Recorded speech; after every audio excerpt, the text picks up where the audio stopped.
ਵਾਹਿਗੁਰੂ ਜੀ ਕਾ ਖਾਲਸਾ ਵਾਹਿਗੁਰੂ ਜੀ ਕੀ ਫਤਿਹ ਅਸਲਾਮ ਵਾਲੇਕਮ ਆਦਾਬ ਬਰਜ਼ ਮਹਾ ਤੁਹਾਡੀ ਹੋਸਟ ਨੀਲਮ ਕੌਰ ਤੇ ਮੈਂ ਟੀਵੀ 84 ਦੇ ਸਾਰੇ ਦਰਸ਼ਕਾਂ ਤੇ ਸਰੋਤਿਆਂ ਨੂੰ ਜੀ ਆਇਆਂ ਕਹਿੰਦੀਆਂ ਪ੍ਰੋਗਰਾਮ ਸੱਚੋ ਸੱਚ ਵਿੱਚ ਜਿਹੜੇ ਇਸ ਪ੍ਰੋਗਰਾਮ ਨਾਲ ਦੇਸ਼ਾਂ ਵਿਦੇਸ਼ਾਂ ਤੋਂ ਜੁੜ ਚੁੱਕੇ ਨੇ।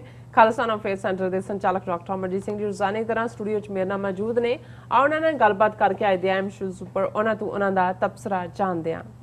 ਜੀ ਡਾਕਟਰ ਸਾਹਿਬ ਵਾਹਿਗੁਰੂ ਜੀ ਕਾ ਖਾਲਸਾ ਵਾਹਿਗੁਰੂ ਜੀ ਕੀ ਫਤਿਹ। हाँ जी नीलम कौर जी ਤੁਹਾਨੂੰ ਵੀ ਤੇ ਦੁਨੀਆ ਭਰ ਚ ਬੈਠੇ ਸਾਡੇ ਬਹੁਤ ਹੀ ਪਿਆਰੇ ਸੋਹਣੇ ਸਿਆਣੇ ਟੀਵੀ 84 ਦੇ ਦਰਸ਼ਕਾਂ ਨੂੰ ਵੀ ਵਾਹਿਗੁਰੂ ਜੀ ਕਾ ਖਾਲਸਾ ਵਾਹਿਗੁਰੂ ਜੀ ਕੀ ਫਤਿਹ ਤੇ ਸਾਡੇ ਬਹੁਤ ਹੀ ਪਿਆਰੇ ਮੁਸਲਮਾਨ ਭੈਣਾਂ ਭਰਾਵਾਂ ਨੂੰ अस्सलाम वालेकुम। ਜੀ ਡਾਕਟਰ ਸਾਹਿਬ ਜੀ ਆਇਆਂ ਨੂੰ ਪ੍ਰੋਗਰਾਮ ਸੱਚੋ ਸੱਚ ਵਿੱਚ बहुत शुक्रिया ਜੀ ਡਾਕਟਰ ਸਾਹਿਬ ਅੱਜ 8 ਸਤੰਬਰ 2021 24 ਭਾਦੋ ਨਾਨਕਸ਼ਾਹੀ ਸੰਮਤ 553 ਦਾ ਦਿਨ ਹੈ ਤੇ ਡਾਕਟਰ ਸਾਹਿਬ ਪ੍ਰੋਗਰਾਮ ਸ਼ੁਰੂ ਕਰਨ ਤੋਂ ਪਹਿਲਾਂ ਅਸੀਂ ਆਪਣੇ ਦਰਸ਼ਕਾਂ ਤੇ ਸਰੋਤਿਆਂ ਨੂੰ ਹਮੇਸ਼ਾ ਤਰ੍ਹਾਂ ਦੱਸੀ ਵਿਊਅਰਸ ਜੇ ਤੁਸੀਂ ਹਾਂ ਕੇ ਸਾਥ ਇਨਸਾਫ ਤੇ ਪੈਰਾ ਦਿਨ ਦਾ ਇੱਕੋ ਇੱਕ ਚੈਨਲ ਟੀਵੀ 84 ਨੂੰ ਦੇਖਣਾ ਚਾਹੁੰਦੇ ਹੋ ਤਾਂ ਤੁਸੀਂ ਦੇਖ ਸਕਦੇ ਹੋ ਸਪੈਕਟਰਮ ਕੇਬਲ ਆਸ਼ਿਨ ਕੇਬਲ ਬੈਲਫੈਮ cable in Canada roku Jadoo box ਸ਼ਾਵਾ ਫੇਸਬੁੱਕ ਟੀਵੀ 84 ਦੀ ਐਪ ਰਾਹੀਂ online streaming and IP box ਤੇ ਤੁਸੀਂ ਟੀਵੀ 84 ਨੂੰ ਦੇਖ ਸਕਦੇ ਹੋ।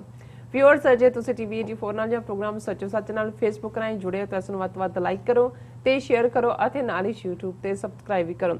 ਇਹ ਵੀ ਦੱਸ ਦਿਓ ਕਿ ਤੁਸੀਂ ਟੀਵੀ 84 ਦੀ ਐਪ ਨੂੰ ਐਂਡਰੋਇਡ ਐਂਡ ਐਪ ਸਟੋਰ ਤੇ ਡਾਊਨਲੋਡ ਕਰਕੇ ਜੋ ਟੀਵੀ 84 ਦੀ ਲਾਈਵ ਸਟ੍ਰੀਮ ਹੈ ਉਸ ਨੂੰ ਤੁਸੀਂ 24 ਆਵਰਸ ਦੇਖ ਸਕਦੇ ਹੋ।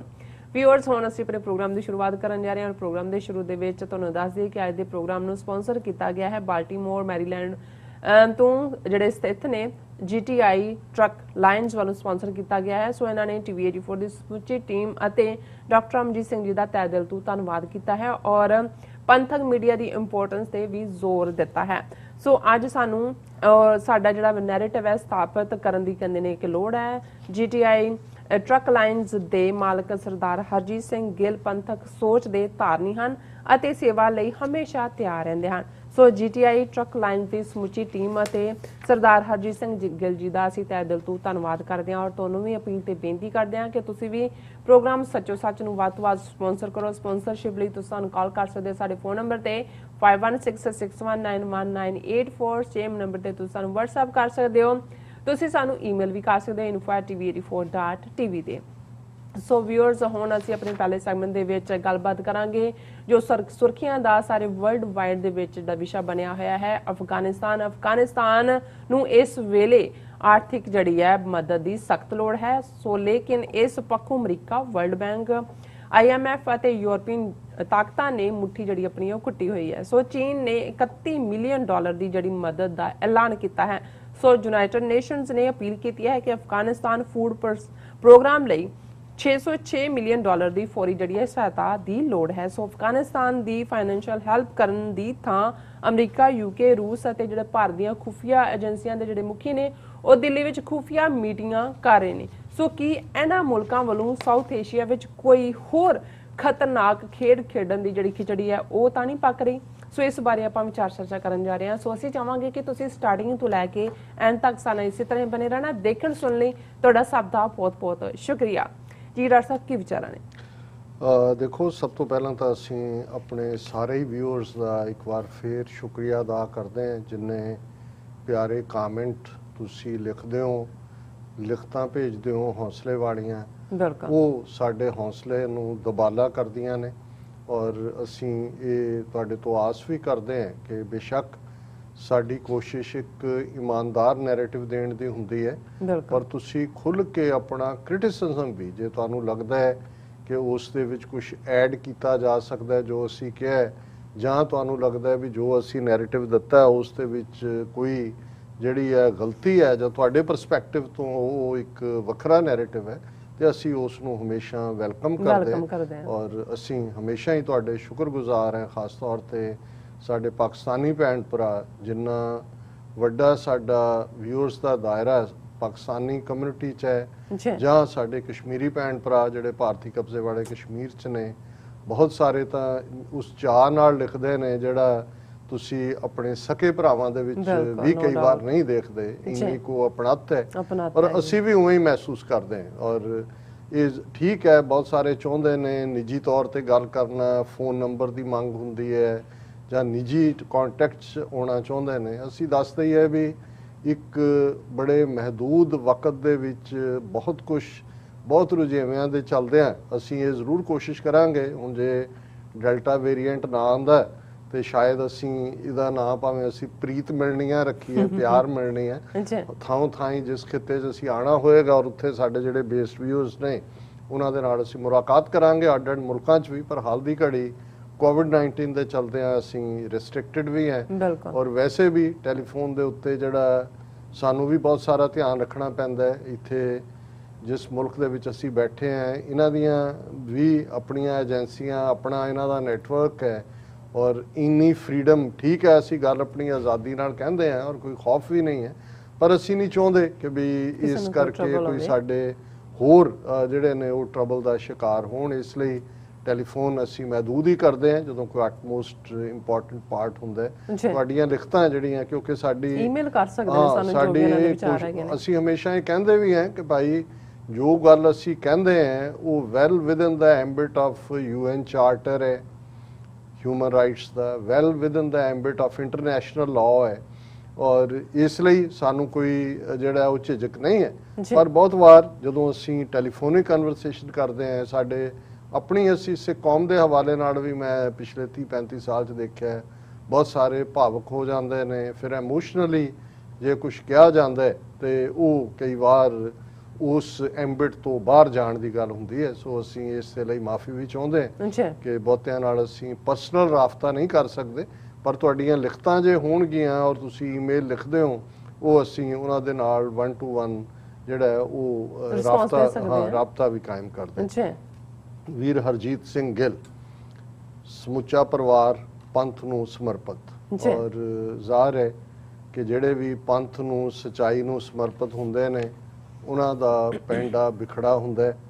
ਸੋ ਉੱਥੇ ਵੀ ਚੜ੍ਹਦੀ ਜਵਾਨੀ ਵੇਲੇ, ਕਿਉਂਕਿ 84 ਤੋਂ ਬਾਅਦ ਇੱਕ ਜਿਹੜੇ ਉਸ ਵੇਲੇ 13-14 ਸਾਲ ਦੇ ਵੀ ਸੀ ਉਹ ਵੀ ਬਾਹਰ ਮੈਦਾਨ 'ਚ ਨਿੱਤਰ ਆਏ ਕਿ ਵੀ ਕੌਮ ਲਈ ਅਸੀਂ ਸ਼ਹੀਦੀ ਪਾਉਣੀ ਹੈ ਔਰ ਇਹ ਉਸ ਜਨਰੇਸ਼ਨ ਦੇ ਹੀ ਨੇ ਜਿਨ੍ਹਾਂ ਨੇ ਚੜ੍ਹਦੀ ਜਵਾਨੀ ਵੇਲੇ ਜਿਨ੍ਹਾਂ ਨੂੰ ਇਸ ਇਸ਼ਕੇ ਦਾ ਸੱਪ ਲੜਿਆ ਤੇ ਫਿਰ ਇਹ ਜਿਹੜਾ ਪੰਥ ਦੇ ਇਸ਼ਕ ਦਾ, ਇਸ਼ਕ ਹਕੀਕੀ ਦਾ ਸੱਪ ਲੜਦਾ, ਇਹ ਜਿਹੜਾ ਗੈਮੂ ਨਹੀਂ ਹੁੰਦਾ, ਅਰਥਵਰਮ ਨਹੀਂ ਹੁੰਦਾ, ਇਹ ਜਿਹੜਾ ਤੁਹਾਨੂੰ ਉਹ ਤੁਰਦਾ ਰੱਖਦਾ, ਤੁਰਿਆ ਰੱਖਦਾ। ਤੁਸੀਂ ਨਿਰਾਸ਼ ਵੀ ਹੋਵੋ, ਉਦਾਸ ਵੀ ਹੋਵੋ, ਕੁਝ ਵੀ ਹੋਵੋ, ਫਿਰ ਵਾਪਸ ਤੁਸੀਂ ਉਸੇ ਲਈ ਤੇ ਹੁੰਦੇ ਹੋ। ਸੋ ਉਹਨਾਂ ਨੇ, ਵੀਰ ਨੇ ਇੱਥੇ ਆ ਕੇ ਵੀ ਬਹੁਤ ਸਟਰਗਲ ਕੀਤੀ, ਬੜੇ ਔਡ ਜੌਬਸ ਤੋਂ ਕੰਮ ਸ਼ੁਰੂ ਕੀਤਾ। ਹੁਣ ਕਿਉਂਕਿ ਅਸੀਂ ਲਾਸਟ ਵਿਜ਼ਿਟ ਵੇਲੇ ਰੁਕੇ ਵੀ ਔਰ ਉਹਨਾਂ ਨੇ ਆਪਣਾ ਟਰੱਕਿੰਗ ਐਮਪਾਇਰ ਦਿਖਾਇਆ ਔਰ ਬੜਾ ਜ਼ਬਰਦਸਤ ਉਹਨਾਂ ਦਾ ਸੈਟਅਪ ਹੈ, ਨੈਟਵਰਕ ਹੈ ਔਰ ਉਹ ਹਮੇਸ਼ਾ ਹੀ ਖੁੱਲ੍ਹਦਿਲੀ ਦੇ ਨਾਲ ਹਰ ਪੰਥਕ ਕਾਜ਼ ਨੂੰ ਸਮਰਪਿਤ ਹੁੰਦੇ ਨੇ। ਬੜਾ ਪਿਆਰਾ ਪਰਿਵਾਰ ਹੈ ਉਹਨਾਂ ਦੀ, ਸੰਘਣੀ ਸਾਹਿਬਾਂ, ਉਹਨਾਂ ਦੀਆਂ ਬੱਚੀਆਂ, ਬੇਟਾ, ਉਹਨਾਂ ਦੇ ਮਾਤਾ ਪਿਤਾ ਜਿਹੜੇ ਟੋਰਾਂਟੋ 'ਚ ਨੇ ਔਰ ਉਹਨਾਂ ਦੇ ਮਦਰ ਇਨ ਲਾਅ। ਸੋ ਸਾਡੇ ਲਈ ਤਾਂ ਖਾਸ ਤੌਰ ਤੇ ਆਂਦੇ ਜਾਂਦੇ ਸਾਡਾ ਇੱਕ ਪੜਾਅ ਵੀ ਹੁੰਦਾ ਤੇ ਉਹਦੇ 'ਚ ਫਿਰ ਮੱਕੀ ਦੀ ਰੋਟੀ ਤੇ ਸਾਗ ਔਰ ਦੂਸਰਾ ਉਹਨਾਂ ਨੇ ਇਸ ਕਿਸਮ ਦੇ ਇੰਨੇ ਪਿਆਰ ਨਾਲ, ਤੁਸੀਂ ਉੱਥੋਂ ਫਿਰ ਭਾਵੇਂ ਖਾਣਾ ਖਾ ਕੇ ਵੀ ਤੁਰੇ ਹੋਵੋ ਪਰ ਉੱਥੇ ਫਿਰ ਇੱਕ ਸਟਾਪ ਓਵਰ ਹੁੰਦਾ ਹੀ ਹੈ, ਉਹ ਇਕੱਲਾ ਚਾਹ ਨਾਲ ਨਹੀਂ ਜਾਣ ਦਿੰਦੇ। ਇਹ ਹੌਸਪਿਟੈਲਿਟੀ ਦਾ ਇੱਕ ਖਾਸ ਅੰਦਾਜ਼ ਹੈ ਔਰ ਅਸੀਂ ਗੁਰੂ ਅੱਗੇ ਅਰਦਾਸ ਕਰ, ਹੋਰ ਫਕੀਰਾਂ ਕੋਲ ਕੀ ਹੁੰਦਾ ਦੇਣ ਲਈ, ਅਸੀਂ ਤਾਂ ਇਹ ਅਰਦਾਸ ਕਰਦੇ ਹਾਂ ਕਿ ਮਹਾਰਾਜ ਉਹਨਾਂ ਨੂੰ ਚੜ੍ਹਦੀ ਕਲਾ ਦੇਣ, ਇਵੇਂ ਹੀ ਪੰਥਕ ਪਿਆਰ ਦੇਣ ਔਰ ਇਸ ਤਰ੍ਹਾਂ ਹੀ ਉਹ ਆਪਣੀ ਜੇਬ 'ਚ ਹੱਥ ਪਾਉਂਦੇ ਰਹਿਣ। ਥੋੜਾ ਹੱਥ ਡੂੰਘਾ ਪਾਇਆ ਕਰਨਾ, ਕਈ ਵਾਰੀ ਤਾਂ ਉੱਤੋਂ ਪਾ ਕੇ ਕੱਢ ਲੈਂਦਾ ਨਾ ਬੰਦਾ, ਕਹਿੰਦਾ ਵੀ ਐਂ ਕੀਤਾ ਸੀ।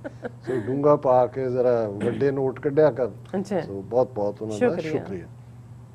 ਅਫਗਾਨਿਸਤਾਨ ਸਾਡੇ ਚਰਚਾਵਾਂ 'ਚ ਵੀ, ਸੁਪਨਿਆਂ 'ਚ ਵੀ, ਕੱਲ ਵੀ ਰਾਤ ਇਵੇਂ ਸੀ ਜਿਵੇਂ ਕਾਬਲ ਦੇ ਬਾਜ਼ਾਰਾਂ 'ਚ ਹੋਈ ਹੈ ਔਰ ਪੋਜ਼ਿਟਿਵ ਰੀਜ਼ਨਸ ਕਰਕੇ ਕਿ ਭਾਈ ਸਾਡੀ ਇਹ ਅਰਦਾਸ ਹੈ ਕਿ ਬਹੁਤ ਸਫ਼ਰ ਕੀਤਾ ਹੈ ਅਫਗਾਨਾਂ ਨੇ। ਮੈਂ ਬਹੁਤ ਵਾਰ ਦੇਖਦਾ, ਠੀਕ ਹੈ ਬਹਾਦਰੀ ਦੀ ਦਾਸਤਾਨ ਅਸੀਂ ਸੁਣਾਉਂਦੇ ਹਾਂ, ਬਹਾਦਰੀ ਹੈ, ਲੇਕਿਨ ਉਸ ਬਹਾਦਰੀ ਨਾਲ ਜੁੜੀ ਹੋਈ ਕਿੰਨੀ ਸਫਰਿੰਗ ਹੈ, ਕਿੰਨੀ ਸਫਰਿੰਗ ਹੈ। ਔਰ ਜੇ ਨਾ ਵੀ ਬਹੁਤਾ ਪਿੱਛੇ ਜਾਈਏ, 1979 ਤੋਂ ਜੇ ਸ਼ੁਰੂ ਕਰ ਲਈਏ ਤੇ ਲਗਭਗ ਅੱਧੀ ਸਦੀ ਕਿਵੇਂ ਉਹਨਾਂ ਦੀਆਂ, ਹੁਣ ਜੇ ਅੱਧੀ ਸਦੀ ਅਸੀਂ ਆਲਮੋਸਟ ਜਿਹੜਾ ਉਹ 40-50 ਸਾਲ ਦੀ ਗੱਲ ਕਰਦੇ ਹਾਂ, 2-3 ਜਨਰੇਸ਼ਨਸ, 4 ਚੁਫੇਰੇ, ਪਤਾ ਨਹੀਂ ਕਿਹਦੇ ਤੇ ਆ ਕੇ ਡਰੋਨ ਡਿੱਗਣਾ, ਨਾਲ ਦੀ ਨਾਲ ਤੁਹਾਡੇ ਪਿੰਡ ਦੀ ਤਬਾਹੀ ਹੈ, ਇਨਡਿਸਕ੍ਰਿਮਿਨੇਟ ਫਾਇਰਿੰਗ, ਬੋਂਬਿੰਗ ਔਰ ਦੂਸਰਾ, ਔਰ ਇੱਥੇ ਤਾਂ ਗਿਣਤੀ ਹੁੰਦੀ ਹੈ ਜਦੋਂ ਵੀ ਕੋਈ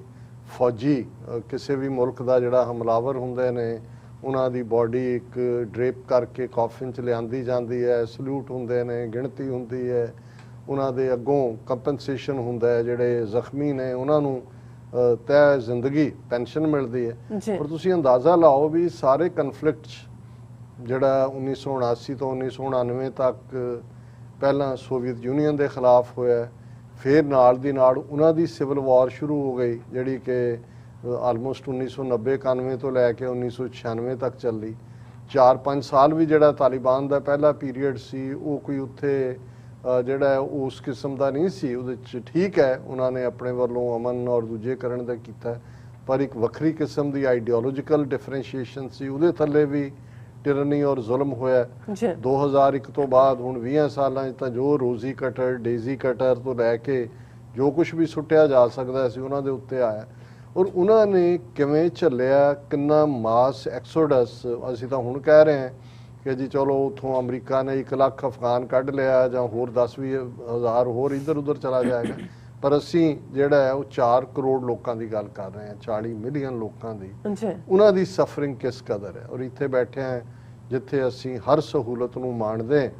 ਜੇ ਯੂਨਾਈਟਿਡ ਨੇਸ਼ਨਸ ਦਾ ਫੂਡ ਪ੍ਰੋਗਰਾਮ ਜਿਹੜੇ ਉੱਥੇ ਲੰਬੇ ਵਕਤ ਤੋਂ ਕੰਮ ਕਰ ਰਹੇ ਨੇ ਉਹ ਕਹਿ ਰਹੇ ਨੇ ਵੀ ਸਤੰਬਰ ਐਂਡ ਤੱਕ ਸਾਡੇ ਕੋਲ ਸਪਲਾਈਜ਼ ਨੇ, ਅਦਰਵਾਈਜ਼ 1/3 ਅਫਗਾਨਿਸਤਾਨ ਜਿਹੜਾ ਉਹ ਹੰਗਰ ਦਾ ਸ਼ਿਕਾਰ ਹੋਏਗਾ। ਹੁਣ 1/3 ਦੀ ਜਦੋਂ ਅਸੀਂ ਗੱਲ ਕਰਦੇ ਤੇ ਤੁਸੀਂ ਉਹਦੇ ਤੋਂ ਅੰਦਾਜ਼ਾ ਲਾਓ ਕਿ ਆਲਮੋਸਟ 13-14 ਮਿਲੀਅਨ ਲੋਕਾਂ ਦੀ ਗੱਲ ਹੋ ਰਹੀ ਹੈ। ਔਰ ਦੂਸਰੇ ਪਾਸੇ ਬੇਸ਼ੱਕ ਇੱਕ ਪਾਰਟ ਤਾਂ ਓਵਰ ਹੋਇਆ ਜਿਹੜਾ ਸੀ ਜੀ, ਤਾਲਿਬਾਨ ਨੇ ਜੇ ਬਾਈ ਫੋਰਸ ਟੇਕ ਓਵਰ ਕੀਤਾ ਤੇ ਬਹੁਤ ਖੂਨ ਖਰਾਬਾ, ਸਿਵਲ ਵਾਰ ਹੋਏਗੀ। ਘੱਟੋ ਘੱਟ ਇਸ ਮਾਮਲੇ 'ਚ ਤਾਂ ਸਾਰੇ ਸੋ ਕਾਲਡ ਐਕਸਪਰਟ ਗਲਤ ਸਾਬਤ ਹੋਏ। ਉਹਨਾਂ ਨੇ ਜਿਹੜਾ ਉਹ ਕਾਬਲ ਵਿਦਆਊਟ ਫਾਇਰਿੰਗ ਇਹ ਸ਼ਾਟ ਲਿਆ ਜਿਹੜਾ, ਔਰ ਪੰਜਸ਼ੀਰ ਵੈਲੀ ਵੀ ਜਿੱਥੇ ਥੋੜਾ ਬਹੁਤ ਫਿਊ ਹੰਡਰਡਸ ਜ਼ਰੂਰ ਦੋਨੋਂ ਪਾਸਿਓਂ ਲੜਾਕੇ ਮਾਰੇ ਗਏ, ਪਰ ਇਵੈਂਚੁਅਲੀ ਜਿਸ ਕਿਸਮ ਦਾ ਖੌਫ ਔਰ ਉਹਦੀ ਟੋਪੋਗ੍ਰਾਫੀ ਜਿਓਗ੍ਰਾਫੀ ਦੇ ਥੱਲੇ ਸੀ ਉਹ ਬਿਲਕੁਲ ਪੀਸਫੁਲ ਆਪਰੇਸ਼ਨ ਹੋਇਆ। ਉਹ ਕਿੱਧਰ ਗਿਆ ਮਸੂਦ, ਕੋਈ ਟਰਕੀ ਕਹਿੰਦਾ, ਕੋਈ ਤਾਜ਼ਿਕਸਤਾਨ ਕਹਿੰਦਾ ਹੈ, ਮਿਸਟਰ ਸਲੇਹ ਕਿੱਥੇ ਗਿਆ, ਪਰ ਇਹਦੇ ਬਾਵਜੂਦ ਇਹਦੇ 'ਚ ਕੋਈ ਸ਼ੱਕ ਨਹੀਂ ਹੈ ਕਿ ਉਹਨਾਂ ਨੇ ਇਹ ਸਾਰੇ ਆਪਰੇਸ਼ਨ 'ਚ ਬਹੁਤ ਘੱਟ ਜਿਹੜਾ ਉਹ ਜਾਨੀ ਨੁਕਸਾਨ ਕੀਤਾ ਹੈ। ਬੇਸ਼ੱਕ ਹੁਣ ਸਡਨਲੀ ਪ੍ਰੋਟੈਸਟ ਦੀ ਗੱਲ ਹੋ ਰਹੀ ਹੈ ਵਿਮਨ ਰਾਈਟਸ ਨੂੰ ਲੈ ਕੇ ਹੈ ਜਾਂ ਕੋਈ ਹੋਰ ਜਿਹੜੇ ਬੇਰੁਜ਼ਗਾਰੀ ਔਰ ਦੂਸਰੀ, ਕਿਉਂਕਿ ਕੱਲੀ ਭੁੱਖਮਰੀ ਦਾ ਇੱਕ ਵੱਡਾ ਕਾਰਨ ਹੁਣ ਜਿਹੜੀ ਏਡ, ਇਸ ਗੱਲ ਦਾ ਧਿਆਨ ਰਹੇ ਕਿ ਦੁਨੀਆ 'ਚ ਜੇ ਕਿਸੇ ਮੁਲਕ ਨੂੰ 10% ਤੋਂ ਉਹਦੀ ਇਕੋਨਮੀ ਜਿਹੜੀ ਹੈ ਉਹਦੀ ਇਕੋਨਮੀ 'ਚ ਲਗਭਗ 10% ਅਮਾਊਂਟ ਫੋਰਨ ਏਡ ਦਾ ਆ ਰਿਹਾ ਹੋਏ ਤਾਂ ਉਹਨੂੰ ਫੋਰਨ ਏਡ ਬੇਸ ਕੰਟਰੀ ਕਹਿੰਦੇ ਨੇ। ਔਰ ਜੇ ਅਸੀਂ ਅਫਗਾਨਿਸਤਾਨ ਦੀ ਗੱਲ ਕਰੀਏ ਤਾਂ ਉਹਨਾਂ ਦੀ ਤਾਂ ਟੋਟਲ ਇਕੋਨਮੀ ਆਲਮੋਸਟ 20 ਬਿਲੀਅਨ ਦੀ ਰਹੀ ਹੈ, ਔਰ ਉਹਦੇ 'ਚ ਆਲਮੋਸਟ ਸਾਰਾ ਹੀ 70-80% ਜਿਹੜਾ ਹੈ ਉਹ ਏਡ ਦੇ ਉੱਤੇ ਹੀ ਰਿਹਾ, ਕਿਉਂਕਿ ਉਹਨਾਂ ਦੇ ਹੋਰ ਤਾਂ ਕੋਈ ਹਾਲਾਂਕਿ ਬਹੁਤ ਜ਼ਿਆਦਾ ਪੋਟੈਂਸ਼ੀਅਲ ਹੈ ਅਫਗਾਨਿਸਤਾਨ, ਜਿਵੇਂ ਅਸੀਂ ਜ਼ਿਕਰ ਕੀਤਾ ਸੀ ਕਿ 1 ਤੋਂ 3 ਟ੍ਰਿਲੀਅਨ ਡਾਲਰ ਦੇ ਮਿਨਰਲਸ ਨੇ, ਰੇਅਰ ਮਿਨਰਲਸ, ਔਰ ਉਹਨਾਂ ਤੇ ਕੰਮ ਹੋ ਸਕਦਾ ਹੈ। ਔਰ ਜਿਵੇਂ ਉਹਨਾਂ ਦੇ ਕੋਲ ਦਰਿਆ ਵੀ ਨੇ, ਪ੍ਰੋਪਰਲੀ ਡੈਮ ਬਿਲਟ ਹੁੰਦੇ ਨੇ, ਪ੍ਰੋਪਰ ਉਹਦੀ ਸਪਲਾਈ ਹੁੰਦੀ ਹੈ, ਇੱਕ ਆਰਡਰਲੀ ਹਕੂਮਤ ਬਣਦੀ ਹੈ, ਐਗਰੀਕਲਚਰ ਉਹਨਾਂ ਦਾ ਹੈ। ਹੁਣ ਕਿਉਂਕਿ ਕੋਈ ਕਦੇ ਵੀ ਉਹਨਾਂ ਨੂੰ ਇੰਟਰਨੈਸ਼ਨਲ ਹੈਲਪ ਔਰ ਕਰਪਸ਼ਨ, ਅਨਫੋਰਚੂਨੇਟਲੀ ਉਹ ਹਾਮਿਦ ਕਰਜ਼ਾਈ ਹੋਏ, ਅਸ਼ਰਫ ਗਨੀ ਹੋਏ, ਜਿਹੜੀ ਬਾਹਰਲੀ ਏਡ ਗਈ ਵੀ, ਹੁਣ ਜੇ ਅਮਰੀਕਨ ਸਿਸਟਮ ਕਹਿੰਦਾ ਵੀ ਅਸੀਂ 1 ਤੋਂ 3 ਟ੍ਰਿਲੀਅਨ ਡਾਲਰ ਖਰਚਿਆ ਹੈ, ਗਰਾਊਂਡ ਦੇ ਉੱਤੇ ਕਹਿੰਦੇ ਨੇ ਵੀ ਕਿੱਥੇ ਹੈ, ਕਿਉਂਕਿ ਅੱਬਲ ਤਾਂ ਬਹੁਤ ਸਾਰਾ ਐਡਮਿਨਿਸਟ੍ਰੇਟਿਵ ਢਾਂਚੇ ਤਨਖਾਹਾਂ 'ਚ ਔਰ ਜਿਹੜੇ ਪ੍ਰਾਈਵੇਟ ਕੰਟਰੈਕਟਰ ਔਰ ਦੂਜੇ ਉਹ ਲੈ ਜਾਂਦੇ ਨੇ, ਤੇ ਜਿਹੜਾ ਥੱਲੇ ਪਹੁੰਚਣਾ ਅਲਟੀਮੇਟਲੀ ਇੱਕ ਐਡਮਿਨਿਸਟ੍ਰੇਸ਼ਨ ਰਾਹੀਂ ਪਹੁੰਚਣਾ ਉਹ ਟੋਟਲੀ ਕਰਪਟ। ਜੇ ਕਰਪਟ ਨਾ ਹੁੰਦੇ ਤਾਂ 3 ਲੱਖ ਫੌਜ ਜਿਹੜੀ ਹੈ ਬਿਨਾਂ ਈਵਨ ਥੋੜੀ ਬਹੁਤ ਵੀ ਰੈਜ਼ਿਸਟੈਂਸ ਦਿੱਤਿਆਂ ਐਂ ਗਾਇਬ ਹੋ ਜਾਂਦੀ ਜਿਵੇਂ ਗਧੇ ਦੇ ਸਿਰ ਤੋਂ ਸਿੰਘ। ਉੱਤੋਂ ਹੀ ਤੁਸੀਂ ਅੰਦਾਜ਼ਾ ਲਾਓ ਕਿ ਵੀ ਹੁਣ ਉਹ 3 ਮਿਲੀਅਨ ਉਹਨਾਂ ਦਾ ਜਰਨੈਲ, ਇੰਨੇ ਕੁਦੇ ਮੈਡਲ ਦੋਨੋਂ ਪਾਸੇ ਲੱਗੇ ਸੀ, ਮੈਨੂੰ ਲੱਗਦਾ ਸੀ ਵੀ ਇਹਦੇ ਭਾਰਤ ਲਈ ਨਾ ਦੱਬਿਆ ਜਾਏ, ਇੰਨੇ ਉਹ ਮੈਡਲ ਪਤਾ ਨਹੀਂ ਹਾਕੀ ਮੈਚ ਕੇ ਫੁੱਟਬਾਲ ਮੈਚ ਖੇਡ ਕੇ ਲਾਏ ਹੋਏ ਸੀ, ਕੋਈ ਲੱਭਿਆ ਹੀ ਨਹੀਂ ਹੈ। ਸੋ ਇਹ ਆਪਣੇ ਆਪ ਦੇ ਵਿੱਚ ਇਸ ਗੱਲ ਦਾ ਸਬੂਤ ਹੈ ਕਿ ਸੁਸਾਇਟੀ ਦੇ ਵਿੱਚ ਕਿਸ ਹੱਦ ਤੱਕ ਕਰਪਸ਼ਨ ਜਿਹੜੀ ਹੈ ਉਹ ਕਰੀਪ ਕੀਤੀ ਹੋਈ ਹੈ। ਦੂਸਰਾ ਪਾਰਟ ਜਦੋਂ ਅਸੀਂ ਦੇਖਦੇ ਹਾਂ ਵੀ ਇੱਕ ਪਾਸੇ ਬੇਸ਼ੱਕ ਤਾਲਿਬਾਨ ਦਾ 1996 ਤੋਂ 2001 ਦਾ ਦੌਰ ਮਾੜਾ ਦੌਰ ਸੀ, ਲੇਕਿਨ ਜਿਹਨੂੰ ਕਹਿੰਦੇ ਨੇ ਕ੍ਰੈਡਿਟ ਤਾਂ ਉਹਨੂੰ ਦੇਣਾ ਚਾਹੀਦਾ ਜਿੱਥੇ ਬਣਦਾ ਹੈ। ਯੂਨਾਈਟਿਡ ਨੇਸ਼ਨਸ ਦੀਆਂ ਆਪਣੀਆਂ ਰਿਪੋਰਟਸ ਨੇ ਇਸ ਦੇ ਉੱਤੇ ਕਿ ਜਿਹੜੀ ਉੱਥੇ ਅਫੀਮ ਦੀ ਖੇਤੀ, ਓਪੀਅਮ ਕਲਟੀਵੇਸ਼ਨ, ਉਹਦੇ ਨਾਲ ਜੁੜਿਆ ਹੋਇਆ, ਫਿਰ ਕੋਕੇਨ, ਹੈਰੋਇਨ, ਜਿਹੜੀਆਂ ਸਾਰੀਆਂ ਡਰੱਗ ਜਿਨ੍ਹਾਂ ਦੀ ਸਾਰੀ ਦੁਨੀਆ ਦੀਆਂ ਡਰੱਗਸ ਦਾ 65-70% ਅਫਗਾਨਿਸਤਾਨ ਚੋਂ ਪਹਿਲਾਂ ਵੀ ਆਉਂਦਾ ਸੀ। 96 ਤੋਂ ਪਹਿਲਾਂ ਜਦੋਂ ਤਾਲਿਬਾਨ ਨੇ ਲਿਆ, ਇਹਨਾਂ ਦੇ ਪੀਰੀਅਡ 'ਚ ਉਹਨਾਂ ਨੇ ਬੰਦ ਕੀਤਾ। ਉਹਨਾਂ ਨੇ ਕਿਹਾ ਵੀ ਦੇਖੋ, ਜਦੋਂ ਤੁਸੀਂ ਮਜ਼ਹਬ ਦੇ ਨਾਲ ਖਲੋਂਦੇ ਹੋ, ਫਿਰ ਇਸਲਾਮ ਤਾਂ ਨਹੀਂ ਸਿਖਾਉਂਦਾ ਨਾ ਵੀ ਤੁਸੀਂ ਅਫੀਮ ਵੇਚੋ ਜਾਂ ਹੈਰੋਇਨ ਜਾਂ ਉਹਦੀ ਖੇਤੀ 'ਚੋਂ ਜਿਹੜੀ ਕਮਾਈ ਆ ਉਹਦੇ ਨਾਲ ਜਦੋਂ ਰਿਜ਼ਕੇ ਹਲਾਲ ਦੀ ਗੱਲ ਹੈ, ਇਹ ਤੁਹਾਡਾ ਰਿਜ਼ਕੇ ਹਲਾਲ ਤਾਂ ਨਹੀਂ ਹੈ। ਔਰ ਤਾਲਿਬਾਨ ਨੇ ਉਹਨੂੰ ਲਾਗੂ ਵੀ ਕੀਤਾ ਸੀ। ਲੇਕਿਨ ਅਸ਼ਰਫ ਗਨੀ, ਉਸ ਤੋਂ ਪਹਿਲਾਂ ਹਾਮਿਦ ਕਰਜ਼ਾਈ, ਤੁਸੀਂ ਹੁਣ UN ਦੀਆਂ ਰਿਪੋਰਟਾਂ ਕੱਢ ਲਓ ਕਿ ਭਾਈ ਉੱਥੇ ਉਸ ਦੌਰ ਨਾਲੋਂ ਕਈ ਗੁਣਾ ਜ਼ਿਆਦਾ ਜਿਹੜੀ ਹੈ ਉਹ ਖੇਤੀ ਹੁੰਦੀ ਚਲੀ ਗਈ, ਜਿਹੜੀ ਹੁਣ ਵੀ ਹੋ ਰਹੀ ਹੈ। ਹੁਣ ਜ਼ਾਹਰ ਹੈ ਵੀ ਜਿਹੜੇ ਲੋਕ ਔਰ ਕਿਉਂਕਿ ਇਸ ਜਿਹੜੀ ਇੰਟਰਨੈਸ਼ਨਲ ਡਰੱਗ ਟ੍ਰੇਡ ਹੈ ਉਹਨਾਂ ਦੀ market Europe, land route Tajikistan, Uzbekistan ਰਾਹੀਂ, ਫਿਰ ਸਾਊਥ ਅਮਰੀਕਾ ਦਾ ਇੱਕ ਆਪਣੀ ਮਾਰਕੀਟ ਹੈ। ਪਰ ਜਿਹੜੀ ਈਵਨ ਅਮਰੀਕਾ ਇੱਕ ਸਟੇਜ ਤੇ, ਹੁਣ ਤਾਂ ਮੈਨੂੰ ਨਹੀਂ ਪਤਾ ਫਿਗਰਸ, ਇੱਕ ਸਟੇਜ ਤੇ ਦੁਨੀਆ 'ਚ ਜਿੰਨੀ ਹੈਰੋਇਨ ਔਰ ਇਹ ਡਰੱਗ ਸੀ ਉਹਦੀ 50% ਮਾਰਕੀਟ ਅਮਰੀਕਾ 'ਚ ਹੁਣ ਵੀ ਹੈਗੀ ਹੈ। ਡਰੱਗਸ ਦਾ ਇਹਨਾਂ ਦੇ ਇੱਕ ਆਪਣੇ ਵਪਾਰੀ ਡਰੱਗ ਟ੍ਰੇਡ ਨਾਲ ਜੁੜੇ ਹੋਏ ਨੇ। ਹੁਣ ਜੇ ਉਹਨਾਂ ਨੇ ਜੋ ਵੀ ਮਾੜਾ ਚੰਗਾ ਇਹਨਾਂ ਨੂੰ ਕਿਸੇ ਨੂੰ ਉਹਨਾਂ ਦੀ ਇੰਟਰਿਮ ਗਵਰਨਮੈਂਟ ਦਾ ਸਟਰਕਚਰ ਪਸੰਦ ਆਇਆ ਨਹੀਂ ਆਇਆ, ਹੁਣ ਇਹ ਕਹੋ ਜੀ ਫਲਾਣਾ ਵੀ UN ਟੈਰਰਿਸਟ ਲਿਸਟ 'ਚ ਹੈ, ਹਕਾਨੀ ਦੇ ਮੁੰਡੇ ਤੇ $5 ਮਿਲੀਅਨ ਦਾ ਜਿਹੜਾ ਇਨਾਮ ਰੱਖਿਆ ਹੈ, ਬਲੈਕ ਲਿਸਟ ਜਿਹੜਾ, ਇਹਨੂੰ ਸਾਰਿਆਂ ਨੂੰ, ਇਹ ਤਾਂ ਭਾਈ ਸਾਰੇ ਉਦੋਂ ਇਵੇਂ ਹੀ ਸੀ ਜਦੋਂ ਤੁਸੀਂ ਗੱਲਬਾਤ ਵੀ ਸ਼ੁਰੂ ਕੀਤੀ ਸੀ ਤਾਲਿਬਾਨ ਨਾਲ। ਔਰ ਜੇ ਤੁਸੀਂ ਇਸ ਹਵਾਲੇ ਨਾਲ ਯੂਨਾਈਟਿਡ ਨੇਸ਼ਨਸ ਦਾ ਰੈਜ਼ੋਲੂਸ਼ਨ ਦੇਖੋ 2020 ਦਾ ਟਰੰਪ ਐਡਮਿਨਿਸਟ੍ਰੇਸ਼ਨ ਵੇਲੇ, ਕਿਉਂਕਿ ਤਾਲਿਬਾਨ ਨੂੰ ਲਿਸਟਡ ਕੀਤਾ ਹੋਇਆ ਸੀ UN ਨੇ ਵੀ, ਅਮਰੀਕਾ ਨੇ ਜਿਹੜਾ ਹੈ ਉਸ ਦੇ ਵਿੱਚ ਇਹਨਾਂ ਨੇ, ਅਮਰੀਕਾ ਨੇ ਹੀ ਉਸ ਵੇਲੇ ਰੈਜ਼ੋਲੂਸ਼ਨ ਮੂਵ ਕੀਤਾ ਸੀ ਜਿਹੜਾ ਰੈਜ਼ੋਲੂਸ਼ਨ 2513 ਹੈ, ਔਰ 2153 ਮਾਰਚ 2020 'ਚ। ਹੁਣ ਇਹ ਉਹ ਪੀਰੀਅਡ ਹੈ ਮਾਰਚ 2020 ਜਦੋਂ ਕਿ ਗੱਲਬਾਤ ਜਿਹੜੀ ਹੈ ਉਹ ਫਾਈਨਲ ਇਹਨਾਂ ਦੀ ਡੈਕਲੇਰੇਸ਼ਨ ਹੁੰਦੀ ਹੈ। ਹੁਣ ਉਹ ਰੈਜ਼ੋਲੂਸ਼ਨ ਕੀ ਸੀ ਟਰੰਪ ਐਡਮਿਨਿਸਟ੍ਰੇਸ਼ਨ ਨੇ ਕੀਤਾ? ਉਹਨਾਂ ਨੇ ਕਿਹਾ ਕਿ US supports in principle the delisting of individuals to facilitate an intra-Afghan dialogue and peace। ਹੁਣ ਇੱਕ ਪਾਸੇ ਤਾਂ ਇਹਨਾਂ ਨੇ ਨੈਗੋਸ਼ੀਏਸ਼ਨ ਕੀਤੀ, ਨੈਕਸਟ ਟੂ ਦਾ ਫੇਸ ਸੀ ਇੰਟਰਾ ਅਫਗਾਨ ਐਗਜ਼ਿਸਟਿੰਗ ਗਵਰਨਮੈਂਟ ਨਾਲ। ਹੁਣ ਇੰਟਰਾ ਅਫਗਾਨ ਵੀ ਜਾਂ ਇਹਨਾਂ ਦੇ ਨਾਲ ਵੀ ਤਾਂ ਹੀ ਹੁੰਦਾ ਜੇ ਉਹ UN ਤੋਂ ਡੀਲਿਸਟ ਕਰਾਉਂਦੇ। ਔਰ ਉਸ ਸਾਰੇ ਦੇ ਵਿੱਚ ਜਿਹੜਾ ਰੈਜ਼ੋਲੂਸ਼ਨ ਹੈ ਔਰ ਉਹਦੇ 'ਚ ਇਹ ਸੀ ਕਿ ਵੀ resolution linked a review of the listing decision to the actions of the Taliban in supporting peace and stability in Afghanistan। और exact लफ्ज़ ने, the Security Council will take into account any behavior that disregards the human rights of Afghans as it reviews the travel ban, exemption and status of designation। ਹੁਣ ਜੇ America ਗੱਲ ਕਰ ਰਿਹਾ ਸੀ ਤਾਲਿਬਾਨ ਨਾਲ, ਜ਼ਾਹਰ ਹੈ ਜਿਨ੍ਹਾਂ ਨੂੰ ਇਹਨਾਂ ਨੇ ਟੈਰਰਿਸਟ ਡੈਜ਼ਿਗਨੇਟ ਕੀਤਾ ਹੈ, ਜੇ ਉਹਨਾਂ ਦੇ ਉਹ ਅਫੀਸ਼ੀਅਲ ਬਣਨਗੇ, ਮਿਨਿਸਟਰ ਬਣਨਗੇ, ਉਹਨਾਂ ਨੇ ਟਰੈਵਲ ਵੀ ਕਰਨਾ ਹੈ। ਪਰ ਜੇ UN ਲਿਸਟ 'ਚ ਜਾਂ ਅਮਰੀਕਾ ਦੀ ਲਿਸਟ 'ਚ ਦਹਿਸ਼ਤਗਰਦ ਬਣਾਇਆ ਹੋਇਆ, ਉਹ ਇੰਟਰਪੋਲ ਦੇ ਕੋਲ ਵੀ ਲਿਸਟ ਹੁੰਦੀ ਹੈ, ਉੱਥੇ ਟਰੈਵਲ ਨਹੀਂ ਕਰ ਸਕਣਗੇ, ਉਹਨਾਂ ਨੂੰ ਅਰੈਸਟ ਕਰਨਗੇ। ਸੋ ਅਮਰੀਕਾ ਨੇ ਇਹ ਰੈਜ਼ੋਲੂਸ਼ਨ ਜਿਹੜਾ ਇਹ ਲਿਆਂਦਾ ਸੀ ਕਿ ਬਈ ਅਸੀਂ ਕਰਾਂਗੇ, we continuously review all UN sanctions programme and are prepared to adjust them in light of evolving circumstances। ਮਤਲਬ ਇਹ ਹੈ ਕਿ ਇਹਨਾਂ ਨੇ ਆਪਣਾ ਇਹ ਹੱਥ ਧਰ ਦਿੱਤਾ ਸੀ ਇਸ ਦੇ ਉੱਤੇ ਕਿ ਭਾਈ ਅਸੀਂ ਇਸ ਸਾਰੇ ਨੂੰ ਮੰਨ ਲਾਂਗੇ ਔਰ ਅਸੀਂ ਇਹ ਸਾਰੇ needless to say however should the Taliban support or harbor terrorists who threaten the security of international community or fail to uphold human rights in Afghanistan including women and girls, sanctions will remain in place। ਇਹ ਉਹਨਾਂ ਨੇ ਕੀਤਾ ਸੀ ਕਿ ਭਾਈ ਇਹ ਜ਼ਰੂਰ monitor ਕੀਤਾ ਜਾਏਗਾ ਕਿ ਕੀ ਉਹ ਬਾਕੀ ਸਾਰਿਆਂ ਦੇ, ਮਾਈਨੋਰਿਟੀਜ਼ ਦੇ, ਵਿਮਨ ਦੇ ਔਰ ਉਹਨਾਂ ਦੇ ਹਕੂਕ ਕਿਵੇਂ ਬਹਾਲ ਰੱਖਦੇ ਨੇ। ਹੁਣ ਇਸ ਸਾਰੇ ਦੇ ਪੀਰੀਅਡ ਦੇ ਵਿੱਚ ਹੀ ਇਹ ਨੈਗੋਸ਼ੀਏਸ਼ਨ ਵੀ ਰਹੀ ਔਰ ਇਸ ਸਾਰੇ ਤੋਂ ਅਜੇ ਤਾਂ ਤਾਲਿਬਾਨ ਨੂੰ ਆਪਣੀ ਹਕੂਮਤ ਐਸਟੈਬਲਿਸ਼ ਕੀਤੇ 48 ਘੰਟੇ ਨਹੀਂ ਹੋਏ।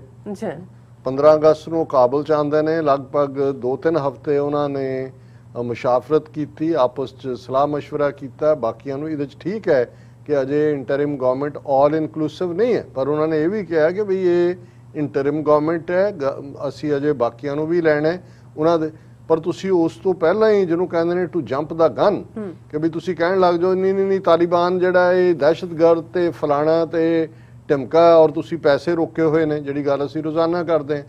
ਹੁਣ ਇੱਕ ਪਾਸੇ ਤੁਸੀਂ ਉਹਨਾਂ ਤੋਂ ਆਸ ਕਰਦੇ ਹੋ, ਜਿਹੜੀ ਤੁਸੀਂ ਵਿਸ਼ ਲਿਸਟ ਬਣਾਈ ਹੋਈ ਹੈ ਕਿ ਇਹ ਕਰਨ, ਦੂਸਰੇ ਪਾਸੇ ਤੁਸੀਂ ਕਹਿੰਦੇ ਜੀ ਦੇਣੀ ਤੁਹਾਨੂੰ ਅਸੀਂ ਕੱਚੀ ਕੌਡੀ ਨਹੀਂ ਹੈ, ਫਿਰ ਕੀ ਹੋਏਗਾ ਅਲਟੀਮੇਟਲੀ ਜੀ? ਫਿਰ ਹੁਣ ਉਹਨਾਂ ਨੂੰ ਜਿਹੜਾ ਤੁਸੀਂ ਗੱਲ ਮਨਵਾਓਗੇ ਕਿਵੇਂ, ਜੇ ਤੁਸੀਂ ਉਹਨਾਂ ਦੇ ਨਾਲ ਉਹੀ ਸਲੂਕ ਕਰੋਗੇ ਕਿ ਉਹਨਾਂ ਨੂੰ ਤੁਸੀਂ ਕ੍ਰਿਮੀਨਲ ਮੰਨ ਕੇ ਤੁਰ ਰਹੇ ਹੋ। ਔਰ ਜਿਸ ਕਿਸਮ ਦਾ ਰਿਐਕਸ਼ਨ ਜਿਹੜਾ ਹੈ ਹੁਣ, ਇੱਕ ਪਾਸੇ ਤਾਂ ਟਰੰਪ ਐਡਮਿਨਿਸਟ੍ਰੇਸ਼ਨ ਨੇ UN 'ਚ ਡੀਲਿਸਟਿੰਗ ਵਾਲਾ ਰੈਜ਼ੋਲੂਸ਼ਨ ਲਿਆਂਦਾ, ਤਾਂ ਉਸ ਦੇ ਉੱਤੇ ਜਿਹੜਾ ਹੈ ਉਹ ਅੰਕੁਸ਼ ਰੱਖਿਆ ਜਾਂ ਉਸ ਦੇ ਉੱਤੇ ਚੈੱਕ ਰੱਖਿਆ। ਹੁਣ ਜਿਹੜੀ UN 'ਚ ਐਂਬੈਸਡਰ ਸੀ ਉਸ ਪੀਰੀਅਡ ਦੀ, ਨਿੱਕੀ ਹੇਲੀ, ਉਹਨੇ ਇੱਕ ਪੈਟੀਸ਼ਨ ਸ਼ੁਰੂ ਕੀਤੀ ਹੈ ਆਨਲਾਈਨ ਕਿ we urging the US government not to recognise Taliban government of Afghanistan. ਉਹ ਪਟੀਸ਼ਨ ਜਿਹੜੇ ਰੈਜ਼ੋਲੂਸ਼ਨ UN ਦੇ ਵਿੱਚ ਲਿਆਉਣ ਵਾਲਾ ਅਮਰੀਕਾ, ਉਹ ਹੁਣ ਪਟੀਸ਼ਨ ਕੰਪੇਨ ਕਰ ਰਹੀ ਹੈ ਰਿਪਬਲਿਕਨ ਜਿਹੜੀ ਹੈ, ਕਿ ਵੀ ਇਹ ਉਹਨੇ ਕਿਹਾ ਜੀ ਅਸੀਂ ਇਹ ਕੋਈ ਲੋੜੀਂਦਾ ਨਹੀਂ ਹੈ, ਪਰ ਇਹ ਨਹੀਂ ਹੈ ਅਸੀਂ I can't believe this is even necessary to say, but under the administration it is. America must not recognize the Taliban as the legitimate government of Afghanistan. ਵੀ ਤੁਹਾਡਾ ਟਰੰਪ ਐਡਮਿਨਿਸਟ੍ਰੇਸ਼ਨ ਔਰ ਬੀਬੀ ਤੂੰ ਜਦੋਂ UN 'ਚ ਬੈਠੀ ਸੀ, ਉਦੋਂ ਜਿਨ੍ਹਾਂ ਨਾਲ ਤੁਸੀਂ ਗੱਲਬਾਤ ਕਰ ਰਹੇ ਸੀ ਉਹ ਲੈਜੀਟੀਮੇਟ ਸੀਗੇ।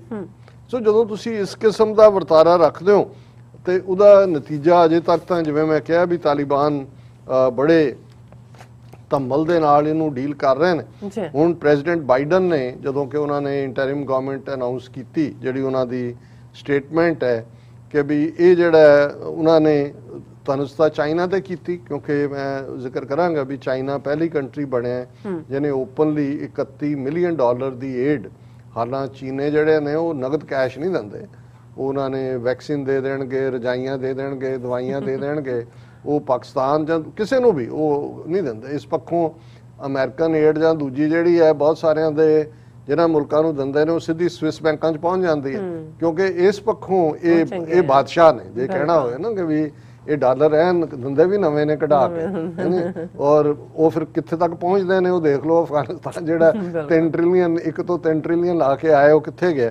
ਹੁਣ ਜਿਹੜਾ ਨੇ ਉਹ ਬਾਈਡਨ ਸਾਹਿਬ ਦਾ ਸੁਣ ਲਓ ਵੀ ਉਹਨਾਂ ਨੇ ਕੀ ਕਿਹਾ ਕਿ ਵੀ ਅਸੀਂ ਜਿਹੜੇ ਹੈ ਇਹ ਸਾਰੇ ਨੂੰ China, Pakistan and Russia trying to figure out what to do with Taliban. ਗੋਲਮੋਡ ਸਟੇਟਮੈਂਟ ਹੈ, ਕੋਈ ਨੈਗੇਟਿਵਿਟੀ ਵੀ ਬਹੁਤ ਜ਼ਿਆਦਾ ਨਹੀਂ ਹੈ, ਪਰ ਉਹਨਾਂ ਨੇ ਇਹ ਜਿਹੜੀ ਬਾਈਡਨ ਜਨਾਬ ਨੇ ਗੱਲ ਕਹੀ, China has a real problem with the Taliban. Real ਕਹਿਣਾ ਇਹ ਚਾਹੁੰਦੇ ਨੇ ਕਿ China is leaning towards Taliban, ਪਰ ਕਹਿ ਰਹੇ ਨੇ ਕਿ real problem with the. They try to work out some of that with Taliban, I am sure.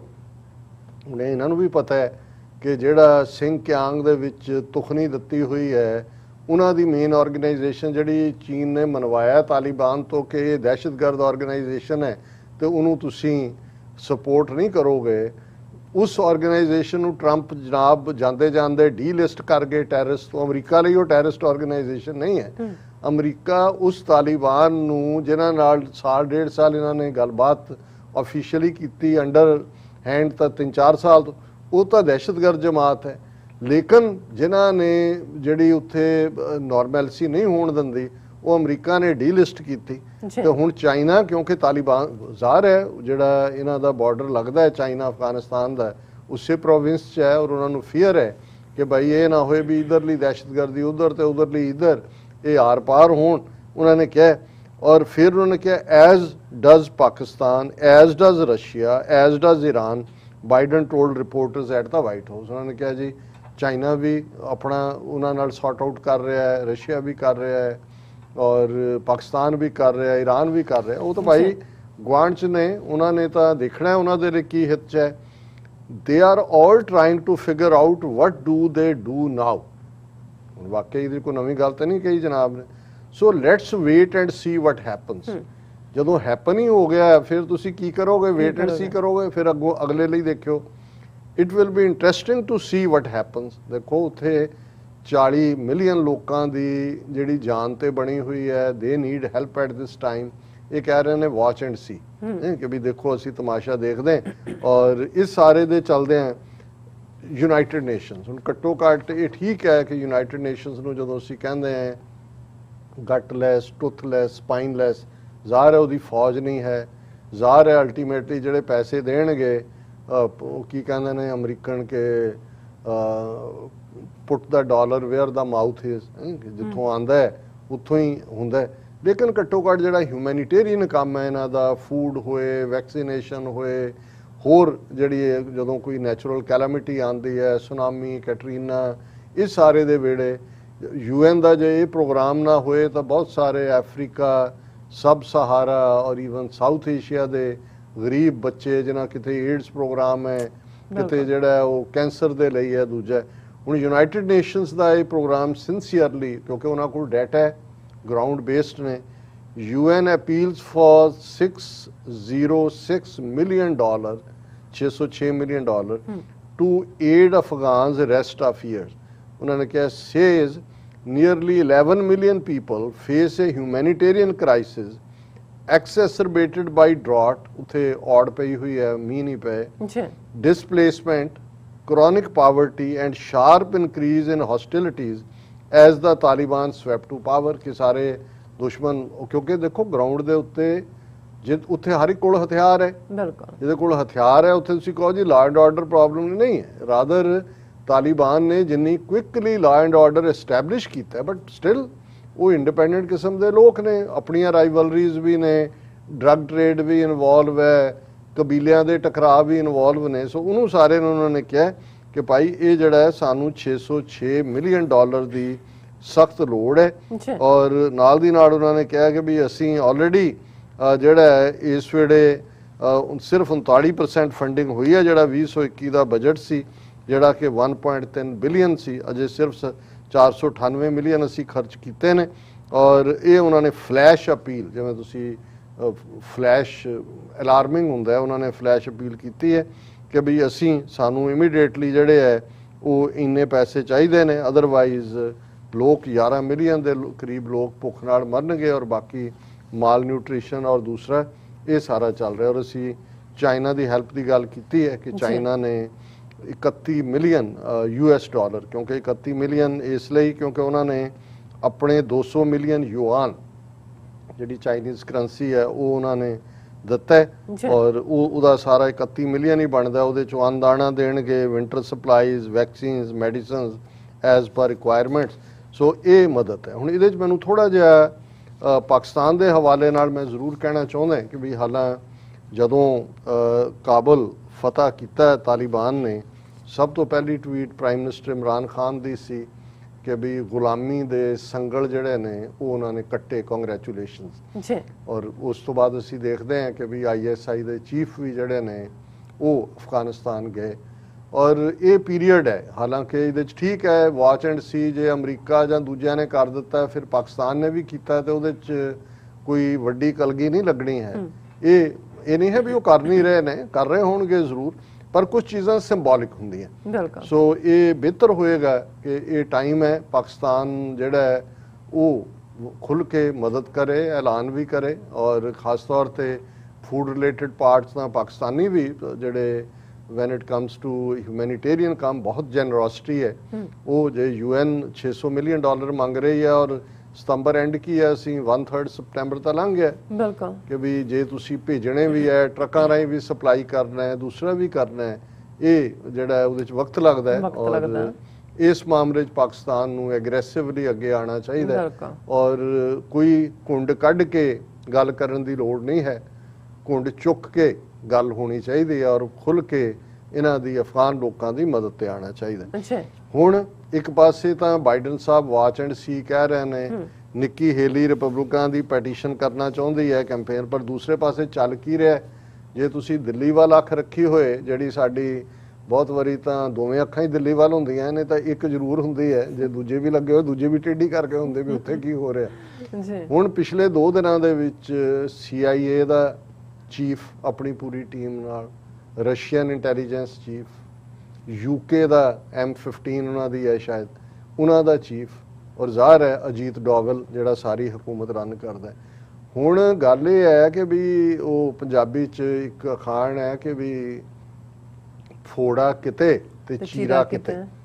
ਹੁਣ ਫੋੜਾ ਤਾਂ ਅਫਗਾਨਿਸਤਾਨ ਹੈ ਜੀ ਔਰ ਉਹਨਾਂ ਨੇ ਤਾਲਿਬਾਨ ਨੇ ਇੱਕ ਚੀਰਾ ਤਾਂ ਦੇ ਕੇ ਵਿੱਚੋਂ ਪਸ ਕੱਢਤੀ। ਅਸ਼ਰਫ ਗਨੀ ਦੌੜਿਆ, ਹੁਣ ਵੈਸੇ ਉਹਨੇ ਇੱਕ ਵੀਡੀਓ ਪਾ ਮਾਫੀ ਮੰਗੀ ਜੀ ਮੈਂ ਲੋਕਾਂ ਤੋਂ ਦੌੜ ਦੂੜ ਆਇਆ।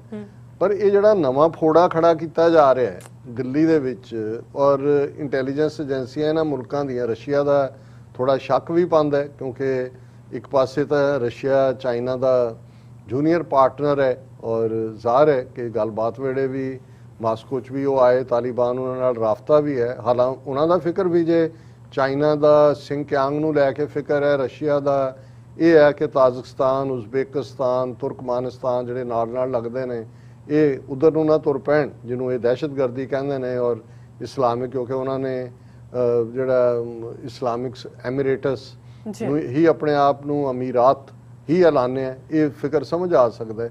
ਪਰ ਉਸ ਦਿੱਲੀ 'ਚ ਆ ਕੇ ਇਹਨਾਂ ਸਾਰਿਆਂ ਦਾ ਇੱਕ ਪਾਸੇ ਅਮਰੀਕਾ ਨੇ ਰੂਸ ਦੇ ਉੱਤੇ ਕਿਸ ਕਿਸਮ ਦੀਆਂ ਸੈਂਕਸ਼ਨਸ ਲਾਈਆਂ ਕਿ ਜੀ ਤੁਸੀਂ ਕ੍ਰੀਮੀਆ 'ਚ ਕੀ ਕੀਤਾ, ਤੁਸੀਂ ਬੈਲਾਰੂਸ 'ਚ ਕੀ ਕਰ ਰਹੇ ਹੋ, ਇਹ ਵੀ ਇਨਵੈਸਟੀਗੇਸ਼ਨ, ਤੁਸੀਂ ਅਮਰੀਕਨ ਸਿਸਟਮ, ਇਲੈਕਸ਼ਨ ਸਿਸਟਮ 'ਚ ਦਖਲ ਅੰਦਾਜ਼ੀ ਕੀਤੀ, ਨੈਟੋ ਉਧਰ ਜਾ ਕੇ ਯੂਰਪੀਅਨ ਯੂਨੀਅਨ 'ਚ ਬਾਈਡਨ ਦੀ ਕੀ ਲਾਈਨ ਲਈ, ਨੈਟੋ ਨੂੰ ਵੀ ਕਾਇਮ ਰੱਖਣਾ ਚਾਹੁੰਦੇ ਨੇ। ਪਰ ਐਸਾ ਕੀ ਹੈ ਕਿ ਰਸ਼ੀਅਨ ਔਰ ਟਾਈਮਿੰਗ, ਅਦਰਵਾਈਜ਼ ਰਸ਼ੀਆ ਇੰਡੀਆ ਦੀ ਇੱਕ ਆਪਣੀ ਕਿਸਮ ਦੀ ਰਿਲੇਸ਼ਨਸ਼ਿਪ ਹੈ, ਜੇ ਕੋਈ ਬ੍ਰੇਕਡਾਊਨ ਤਾਂ ਨਹੀਂ ਹੋਈ ਕਿਉਂਕਿ ਉਹ ਵੀ ਹਥਿਆਰ ਵੇਚਦੇ ਨੇ ਉਹਨਾਂ ਦਾ ਵੀ, ਔਰ ਉਹਨਾਂ ਦੇ ਜਿਹੜੇ ਉਹ ਲੈ ਕੇ ਮਿਸਾਈਲਾਂ ਨੂੰ ਡਿਫੈਂਸ ਸਿਸਟਮ SU ਕੀ ਹੈ ਉਹਦਾ 400 ਕੇ ਕੀ ਹੈ ਉਹ ਇੰਡੀਆ ਨੇ ਖਰੀਦਣੇ ਨੇ ਨਹੀਂ ਨੇ, ਉਹ ਇੱਕ ਆਪਣੇ।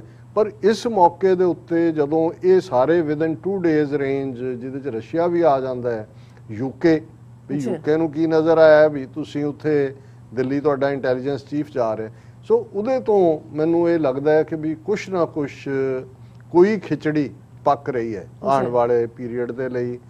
ਅਫਗਾਨਿਸਤਾਨ ਨੂੰ ਡੀਸਟੈਬਿਲਾਈਜ਼ ਜ਼ਾਹਰ ਹੈ, ਚਾਈਨਾ ਦੇ ਖਿਲਾਫ ਇੰਗਲੈਂਡ ਤਾਂ ਅਮਰੀਕਾ UK ਤਾਂ ਹੈ ਹੀ ਹੈ, ਅਮਰੀਕਾ ਦੇ ਨਾਲ ਕੁਆਡ ਤਾਂ ਪਹਿਲਾਂ ਹੀ ਉਹਨਾਂ ਨੇ ਬਣਾਇਆ। ਔਰ ਇਹਦੇ ਨਾਲ ਨਾਲ ਅਸੀਂ ਇਹ ਵੀ ਦੇਖਦੇ ਹਾਂ India Australia to hold 2-2 meet, ਔਰ ਇਹ ਉਹਨਾਂ ਨੇ ਕਿਹਾ ਕਿ ਜੋ 2-2 ਦਾ ਮਤਲਬ ਹੈ ਕਿ ਫੋਰਨ ਮਿਨਿਸਟਰ ਔਰ ਡਿਫੈਂਸ ਮਿਨਿਸਟਰ, ਉਹਨਾਂ ਨੇ ਕਿਹਾ ਵੀ ਇਹ ਬਹੁਤ ਜਲਦੀ ਜਿਹੜੀ ਹੈ these inaugural 2+2 discussions are cornerstone of Australia India comprehensive strategic partnership, ਔਰ ਇਹ ਵੀ ਬਹੁਤ ਜਲਦ ਜਿਹੜਾ ਕਰਨ ਜਾ ਰਹੇ ਨੇ 2-2 ਮੀਟਿੰਗ। ਲੇਕਿਨ ਜਿਹੜੀ ਇਹਨਾਂ ਦੇ ਇੰਟੈਲੀਜੈਂਸ ਏਜੰਸੀਆਂ ਦੇ ਹਵਾਲੇ ਨਾਲ ਹੈ, Russian security chief discusses joint coordination with Doval, ਹੁਣ ਇਹ ਮੇਨ ਖਬਰ। ਔਰ ਇੰਡੀਆ ਰੇਜ਼ਿਸ ਇਸ਼ੂਜ਼ ਆਫ ਪਾਕਿਸਤਾਨ's links with new regime Jaish Mohammed and Lashkar Toiba in talks. ਹੁਣ ਰਸ਼ੀਆ ਦੇ ਨਾਲ ਇੰਡੀਆ ਟਾਕ ਕਰ ਰਿਹਾ ਹੈ, ਅਫਗਾਨਿਸਤਾਨ ਦੇ ਲੋਕਾਂ ਦੀ ਮਦਦ ਦੀ ਗੱਲ ਨਹੀਂ ਹੈ। ਰਸ਼ੀਆ ਔਰ ਇੰਡੀਆ ਇਹ ਡਿਸਕਸ ਕਰ ਰਹੇ ਨੇ ਕਿ ਜੀ ਇਹ ਜਿਹੜੇ ਪਾਕਿਸਤਾਨ ਦੇ ਲਿੰਕ ਨੇ ਜੈਸ਼ ਮੁਹੰਮਦ ਔਰ ਲਸ਼ਕਰ ਤੋਇਬਾ ਨਾਲ, ਇਹ ਇੰਡੀਆ ਨੂੰ ਕਿਵੇਂ ਨੁਕਸਾਨ ਕਰ ਸਕਦੇ ਨੇ, ਇਸ ਦੇ ਉੱਤੇ ਡਿਸਕਸ਼ਨ ਹੋ ਰਹੀ ਹੈ। ਫਿਰ Russian NSA CIA chief meet Doval week after British MI6 M15 ਨਹੀਂ ਹੈ, ਮੈਂ ਵੀ ਹਮੇਸ਼ਾ ਨੂੰ M15 ਜਾਂ M16 ਕਹਿੰਦਾ, MI6 chiefs visit bid to improve intelligence sharing jointly hold Taliban to its promises। ਹੁਣ ਇੰਡੀਆ ਕਿੱਥੋਂ ਆ ਗਿਆ ਜਿਹੜਾ ਸਾਰੀ ਗੱਲਬਾਤ 'ਚ ਵੀ ਬਾਹਰ ਰਿਹਾ ਹੈ, ਐਮਬੈਸੀ ਵੀ ਉੱਥੋਂ ਬੰਦ ਕਰਕੇ ਦੌੜਿਆ ਸਾਰਿਆਂ ਲਈ। ਚਲੋ ਅਮਰੀਕਾ ਨੇ ਤਾਂ ਆਪਣੀ ਕਤਰ ਮੂਵ ਕੀਤੀ ਔਰ ਚੀਨ ਵੀ ਉੱਥੇ ਬੈਠਾ ਹੈ, ਰਸ਼ੀਆ ਵੀ ਹੈ, ਟਰਕੀ ਵੀ ਹੈ। ਹੁਣ chief of central intelligence CIA William Burns, Russian National Security Advisor General Nikolai Patrushev have met NSA Ajit Dover and other top security managers over the past 2 days, or these interactions took place a week after the visit of British intelligence chief Richard Moore, MI5 ਦਾ ਜਿਹੜਾ MI6 ਉਹਨਾਂ ਦੇ chief ਨੂੰ ਮਿਲਿਆ। ਔਰ ਇਹ ਸਾਰਾ ਜਿਹੜਾ ਇਸ ਪਾਸੇ ਵੱਲ, ਔਰ ਮੈਂ ਕਿਉਂਕਿ ਵਾਸ਼ਿੰਗਟਨ DC 'ਚ ਆਲਮੋਸਟ 20 ਸਾਲ ਦੇ ਸਟੇ ਦੇ ਦੌਰਾਨ ਉੱਥੋਂ ਦੀ ਜਿਹੜੀ ਹੈ ਸੋ ਕਾਲਡ ਥਿੰਕ ਟੈਂਕਸ ਔਰ ਜਿਹੜੀਆਂ ਇੰਸਟੀਚਿਊਟਸ ਜਿਵੇਂ ਕਾਰਨੈਗੀ ਐਂਡੋਮੈਂਟ ਹੈ ਜਾਂ ਫਰੀडम ਹਾਊਸ ਹੈ, ਇਹਨਾਂ ਨਾਲ ਵੀ ਥੋੜਾ ਬਹੁਤ ਆਉਣ ਜਾਣ ਦਾ ਵੀ ਮੌਕਾ ਬਣਦਾ ਰਿਹਾ। ਔਰ ਕਾਰਨੈਗੀ ਐਂਡੋਮੈਂਟ ਫॉर ਪੀਸ ਦਾ ਇੱਕ ਹੈ ਮਹਾਰਾਸ਼ਟਰੀਅਨ ਬ੍ਰਾਹਮਣ ਹੈ, ਪਰ ਨਾ ਇਹਨੇ ਈਸਾਈਆਂ ਵਾਲਾ ਰੱਖਿਆ ਹੋਇਆ ਜਿਹੜਾ ਟੈਲਿਸੇ ਐਸ਼ਲੀ, ਇਹ ਬਿਲਕੁਲ ਪ੍ਰੋ ਇੰਡੀਆ ਹਮੇਸ਼ਾ ਹੀ, ਉੱਥੇ ਵੀ ਮੈਂ ਦੇਖਦਾ ਰਿਹਾ। ਕੁਦਰਤੀ ਕੱਲ ਲੇਟ ਆਵਰਸ 'ਚ ਮੈਂ ਕਰਨ ਥਾਪਰ ਦੇ ਨਾਲ ਇਹਦਾ ਇੰਟਰਵਿਊ ਸੁਣਿਆ ਔਰ ਮੈਨੂੰ ਐਸ਼ਲੇ ਜਿਹੜਾ ਇਹ ਜਦੋਂ ਵੀ ਕੁਝ ਕਹਿ ਰਿਹਾ ਹੋਏ ਜਿਹੜਾ ਇਹ ਸਮਝੋ ਕਿ ਵੀ ਇੰਡੀਆ ਬੋਲ ਰਿਹਾ ਔਰ ਉਹ ਹਾਲਾਂਕਿ ਉਹਨੇ ਕਿਹਾ ਜੀ ਇੰਡੀਆ ਨੇ ਆ ਹੋਇਆ ਉਹ ਹੋਇਆ, ਪਰ ਉਹਨੇ ਬੜੀ ਹੋਪ ਵਾਲਾ ਉਹਦਾ ਇੰਟਰਵਿਊ ਸੀ ਇੰਡੀਆ ਲਈ। ਉਹਨੇ ਕਿਹਾ ਜੀ ਵੀ ਬੇਸ਼ੱਕ ਤਾਲਿਬਾਨ ਨੇ ਕਰ ਲਿਆ ਉੱਥੇ, ਇੰਡੀਆ ਨੇ ਐਮਬੈਸੀ ਬੰਦ ਕਰਤੀ ਜਾਂ ਪਾਕਿਸਤਾਨ ਨੂੰ ਵਕਤੀ ਐਡਵਾਂਟੇਜ ਹੈ, ਪਰ ਲੌਂਗ ਟਰਮ ਇੰਡੀਆ ਦਾ ਬਹੁਤ ਫਾਇਦਾ ਹੈ। ਅਮਰੀਕਾ ਮੋਰ ਰਿਲਾਈ ਕਰੇਗਾ ਇੰਡੀਆ ਤੇ, ਔਰ ਇੰਡੀਆ ਦੀ ਇੰਪੋਰਟੈਂਸ ਆਉਣ ਵਾਲੇ ਪੀਰੀਅਡ 'ਚ ਕਿਉਂਕਿ ਚਾਈਨਾ ਦੇ ਨਾਲ ਜੋ ਚੱਲ ਰਿਹਾ ਹੈ, ਇੰਡੀਆ ਦੀ ਇੰਪੋਰਟੈਂਸ ਬਹੁਤ ਜ਼ਿਆਦਾ ਹੋਏਗੀ। ਔਰ ਇਹ ਜਦੋਂ ਮੈਂ ਇਹਦਾ ਹਾਲਾਂ ਮੈਨੂੰ ਇਹ ਖੁੱਟਦਾ ਰਿਹਾ ਸੀ ਵੀ ਉੱਥੇ ਉਹ ਦੂਜੇ ਕੀ ਕਰ ਰਹੇ ਨੇ, CIA ਵਾਲਾ ਕੀ ਕਰ ਰਿਹਾ ਹੈ ਜਾਂ MI5 ਵਾਲਾ ਕੀ ਕਰ ਰਿਹਾ, ਪਰ ਇਹ ਜਿਹੜਾ ਐਸ਼ਲੀ ਦੇ ਇੰਟਰਵਿਊ ਤੋਂ ਬਾਅਦ ਮੈਨੂੰ ਲੱਗਾ ਕਿ ਵੀ ਇਹ ਵਾਕਿਆ ਹੀ ਉੱਥੇ ਖਿਚੜੀ ਪੱਕ ਰਹੀ ਹੈ ਔਰ ਆਉਣ ਵਾਲੇ ਪੀਰੀਅਡ ਜਿਹੜੀ ਗ੍ਰੇਟ ਗੇਮ ਹੈ ਉਸ ਦੀ ਕੋਈ ਨਾ ਕੋਈ ਮਿਸਚਿਫ ਉਹ ਤਿਆਰ ਕੀਤੀ ਜਾ ਰਹੀ ਹੈ। ਬਿਲਕੁਲ ਡਾਕਟਰ ਸਾਹਿਬ, ਤੁਹਾਡਾ ਬਹੁਤ ਬਹੁਤ ਸ਼ੁਕਰੀਆ, ਤੁਸੀਂ ਆਪਣੇ ਵਿਚਾਰ ਸਾਡੇ ਦਰਸ਼ਕਾਂ ਨਾਲ ਸਾਂਝੇ ਕੀਤੇ ਨੇ। ਸੋ ਇੱਥੇ ਲੈਣੇ ਬ੍ਰੇਕ ਤੋਂ ਪਹਿਲਾਂ ਅਸੀਂ ਆਪਣੇ ਦਰਸ਼ਕਾਂ ਤੇ ਸਰੋਤਿਆਂ ਨੂੰ ਅਪੀਲ ਤੇ ਬੇਨਤੀ ਕਰਦੀ ਵਿਊਅਰਸ, ਜਿਸ ਤਰ੍ਹਾਂ ਤੁਸੀਂ ਜਾਣਦੇ ਹੋ ਕਿ TV84 ਇੱਕ ਪੰਥਕ ਚੈਨਲ ਹੈ। TV84 ਦੀ ਚੜ੍ਹਦੀ ਕਲਾ ਲਈ ਵੱਧ ਤੋਂ ਵੱਧ ਡੋਨੇਟ ਕਰੋ। ਡੋਨੇਟ ਕਰਨ ਲਈ ਸਾਡੀ ਵੈਬਸਾਈਟ tv84.tv ਤੇ ਜਾ ਕੇ ਪੇਪਲ ਦੀ ਵਰਤੋਂ ਕਰਕੇ ਵਨ ਟਾਈਮ ਡੋਨੇਟ ਕਰ ਸਕਦੇ ਹੋ, ਮੰਥਲੀ ਡੋਨੇਟ ਵੀ ਕਰ ਸਕਦੇ ਹੋ। ਤੁਸੀਂ TV84 ਦੇ ਨਾਮ ਤੇ ਚੈੱਕ ਬਣਾ ਕੇ ਸਾਨੂੰ ਮੇਲ ਵੀ ਕਰ ਸਕਦੇ ਹੋ ਸਾਡੇ ਇਸ ਪਤੇ ਤੇ 36-01 37 ਐਵਨਿਊ ਲੌਂਗ ਆਈਲੈਂਡ ਸਿਟੀ, ਨਿਊਯਾਰਕ 11101 USA, ਜਾਂ ਫਿਰ ਤੁਸੀਂ ਸਾਨੂੰ ਫੋਨ ਰਾਹੀਂ ਵੀ ਸੰਪਰਕ ਕਰ ਸਕਦੇ ਹੋ ਸਾਡੇ ਫੋਨ ਨੰਬਰ ਤੇ 5166191984। ਤੁਸੀਂ ਸਾਨੂੰ ਈਮੇਲ ਵੀ ਕਰ ਸਕਦੇ ਹੋ info@tv84.tv ਤੇ। ਅਸੀਂ ਤੁਹਾਡੇ ਤਹਿ ਦਿਲ ਤੋਂ ਸ਼ੁਕਰਗੁਜ਼ਾਰ ਹੋਵਾਂਗੇ। ਸੋ ਇੱਥੇ ਲੈਣੇ ਬ੍ਰੇਕ ਵਿਊਅਰਸ, ਤੁਸੀਂ ਨਾਲ ਇਸੇ ਤਰ੍ਹਾਂ ਬਣੇ ਰਹਿਣਾ। ਮਿਲਦੇ ਹਾਂ after this short break.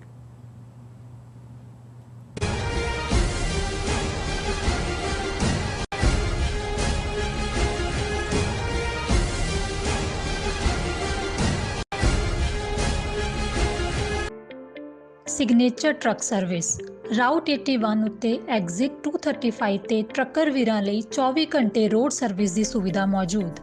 Heavy duty repair, oil change, ਪੁਰਾਣੇ ਅਤੇ ਨਵੇਂ tyre, computer diagnostic, DPF cleaning, brake service ਜਾਂ ਰਸਤੇ ਵਿੱਚ ਆਈ ਹਰ ਤਰ੍ਹਾਂ ਦੀ ਰਿਪੇਅਰ ਪ੍ਰੋਫੈਸ਼ਨਲ ਟੀਮ ਵੱਲੋਂ ਕੀਤੀ ਜਾਂਦੀ ਹੈ। ਬ੍ਰੇਕਫਾਸਟ, ਲੰਚ ਅਤੇ ਡਿਨਰ ਲਈ ਪੰਜਾਬੀ ਢਾਬੇ ਦਾ ਆਨੰਦ ਵੀ ਮਾਣੋ। ਡਰਾਈਵਰ ਅਤੇ ਟਰੱਕ ਆਪਰੇਟਰ ਵੀਰ ਡਿਸਪੈਚ ਦੀ ਸਰਵਿਸ ਲਈ ਸਾਡੇ ਨਾਲ ਸੰਪਰਕ ਕਰਨ। Signature truck service 58 triangle drive, Weyers Cave, Virginia 24486।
Viewers, welcome back on programme. So viewers, ਹੁਣ ਆਪਾਂ ਗੱਲਬਾਤ ਕਰਨ ਜਾ ਰਹੇ ਹਾਂ ਕਿ ਇੰਡੀਆ ਵਿੱਚ ਅਮਰੀਕਾ ਦੇ ਐਂਬੈਸਡਰ ਦੀ ਜਿਹੜੀ ਟਰਮ ਹੈ ਉਹ ਖਤਮ ਹੋ ਰਹੀ ਹੈ। ਸੋ ਬੀਤੇ ਕੱਲ ਅਮਰੀਕਨ ਐਂਬੈਸਡਰ ਨੇ RSS ਮੁਖੀ ਮੋਹਨ ਭਾਗਵਤ ਨਾਲ ਮੁਲਾਕਾਤ ਕੀਤੀ। ਤਾਲਿਬਾਨ ਸੰਬੰਧੀ ਕਾਵਾਂ ਰੋਲੀ ਪਾਉਣ ਵਾਲੇ ਅਮਰੀਕਾ ਨੂੰ ਕੀ RSS ਇੱਕ ਦਹਿਸ਼ਤਗਰਦ ਤਨਜ਼ੀਮ ਨਜ਼ਰ ਨਹੀਂ ਆਉਂਦੀ? ਸੋ ਇਸ ਬਾਰੇ ਆਪਾਂ ਗੱਲਬਾਤ ਕਰਨ ਜਾ ਰਹੇ ਹਾਂ। ਸੋ ਅਸੀਂ ਚਾਹਾਂਗੇ ਕਿ ਤੁਸੀਂ ਨਾਲ ਇਸੇ ਤਰ੍ਹਾਂ ਬਣੇ ਰਹਿਣਾ, ਦੇਖਣ ਸੁਣ ਲਈ ਐਂਡ ਲਿਖਣ ਲਈ ਤੁਹਾਡਾ ਸਭ ਦਾ ਬਹੁਤ ਬਹੁਤ ਸ਼ੁਕਰੀਆ ਜੀ। ਡਾਕਟਰ ਸਾਹਿਬ, ਕੀ ਕਹਿਣਾ ਚਾਹੋਗੇ? ਦੇਖੋ, ਸੈਕੰਡ ਵਰਲਡ ਵਾਰ ਦੇ ਦੌਰਾਨ ਪ੍ਰੈਜ਼ੀਡੈਂਟ ਰੂਜ਼ਾਵੈਲਟ ਨੇ ਜਦੋਂ ਐਲ ਸੈਲਵਾਡੋਰ ਦੇ ਡਿਕਟੇਟਰ ਜਿਹੜਾ ਬਹੁਤ ਜ਼ਾਲਮ ਦੇ ਤੌਰ ਤੇ ਜਾਣਿਆ ਜਾਂਦਾ ਸੀ ਉਹਦੇ ਨਾਲ ਸਬੰਧ ਬਣਾਏ ਤੇ ਇੱਕ ਮੀਟਿੰਗ ਦੇ ਵਿੱਚ ਪੁਆਇੰਟ ਆਊਟ ਉਹਨੂੰ ਕੀਤਾ ਗਿਆ ਕਿ ਵੀ ਉਹਦਾ ਰੈਕੋਰਡ ਦੇਖ ਲਓ ਤਾਂ ਬਹੁਤ ਖਤਰਨਾਕ ਇਸ ਕਿਸਮ ਦਾ ਔਰ ਅਮਰੀਕਾ ਸਾਡੀਆਂ ਵੈਲਿਊਜ਼ ਕੀ ਨੇ ਔਰ ਅਸੀਂ ਕਿਹਦੇ ਨਾਲ ਅਲਾਈ ਕਰ ਰਹੇ ਹਾਂ। ਔਰ ਜਿਹੜੇ ਲਫ਼ਜ਼ ਉਹਨੇ ਕਹੇ, ਮੈਂ ਅਦਰਵਾਈਜ਼ ਤਾਂ ਆਪਣੀ ਲੈਂਗੁਏਜ ਕਦੇ ਇਹ ਜਿਹੜਾ ਅਮਰੀਕਨ ਗਾਲ ਹੈ ਇਸਤੇਮਾਲ ਨਹੀਂ ਕਰਦਾ, ਪਰ ਗੱਲ ਸਮਝਾਉਣ ਲਈ ਮੈਨੂੰ ਉਹ ਕਹਿਣਾ ਪੈਣਾ। ਉਹਨੇ ਕਿਹਾ ਕਿ yes I know he is the son of bitch but he is our son of bitch. ਹੁਣ ਅਮਰੀਕਾ 'ਚ ਉਹਨੂੰ SOB ਜਦੋਂ ਲਿਖਦੇ ਵੀ ਨੇ ਕਿ ਹੀ ਇਜ਼ SOB। ਹੁਣ ਮਤਲਬ ਇਹ ਹੈ ਵੀ ਸਾਡੇ ਪੰਜਾਬੀ 'ਚ ਵੀ ਕੁੱਤੀ ਦਾ ਬੱਚਾ ਕਹਿ ਦਿੰਦੇ ਸੀ ਜਿਹਨੂੰ ਬੁਰਾ ਕਹਿਣਾ, ਹਾਲਾਂ ਉਹ ਵਿਚਾਰੀ ਕੁੱਤੀ ਦਾ ਵੀ ਕੀ ਕਸੂਰ ਹੈ ਜੇ ਉਹਦੇ ਬੱਚੇ ਤਾਂ ਉਹਨੇ ਦੇਣੇ, ਲੇਕਿਨ ਇਹ ਇੱਕ ਅਬਿਊਜ਼ ਹੈ। ਹੁਣ ਉਹ ਰੂਜ਼ਵੈਲਟ ਕਹਿ ਰਿਹਾ ਕਿ I know he is son of bitch but he is our son of bitch. ਹੁਣ ਅਮਰੀਕਾ ਦਾ ਭਾਰਤ ਨਾਲ ਕੀ ਸਬੰਧ ਹੈ, ਟਰੰਪ ਐਡਮਿਨਿਸਟ੍ਰੇਸ਼ਨ 'ਚ ਕਿਵੇਂ ਰਿਹਾ, ਅਕਸਰ ਅਸੀਂ ਗੱਲਬਾਤ ਕਰਦੇ ਹਾਂ ਕਿ ਟਰੰਪ ਦਿੱਲੀ 'ਚ ਬੈਠਾ ਹੈ ਜਦੋਂ ਕਿ ਦਿੱਲੀ 'ਚ ਰॉयट्स ਦੇ ਨਾਂ ਥੱਲੇ ਮੁਸਲਮਾਨਾਂ ਦੇ ਘਰ ਸਾੜੇ ਜਾ ਰਹੇ ਨੇ ਅਦਰਵਾਈਜ਼ ਹੈ, ਔਰ ਉਸ ਤੋਂ ਪਹਿਲਾਂ ਉਹ ਅਹਿਮਦਾਬਾਦ ਦੇ ਵਿੱਚ ਔਰ ਉਹਨੂੰ ਕੀ ਆਨਰ ਦਿੱਤਾ ਗਿਆ।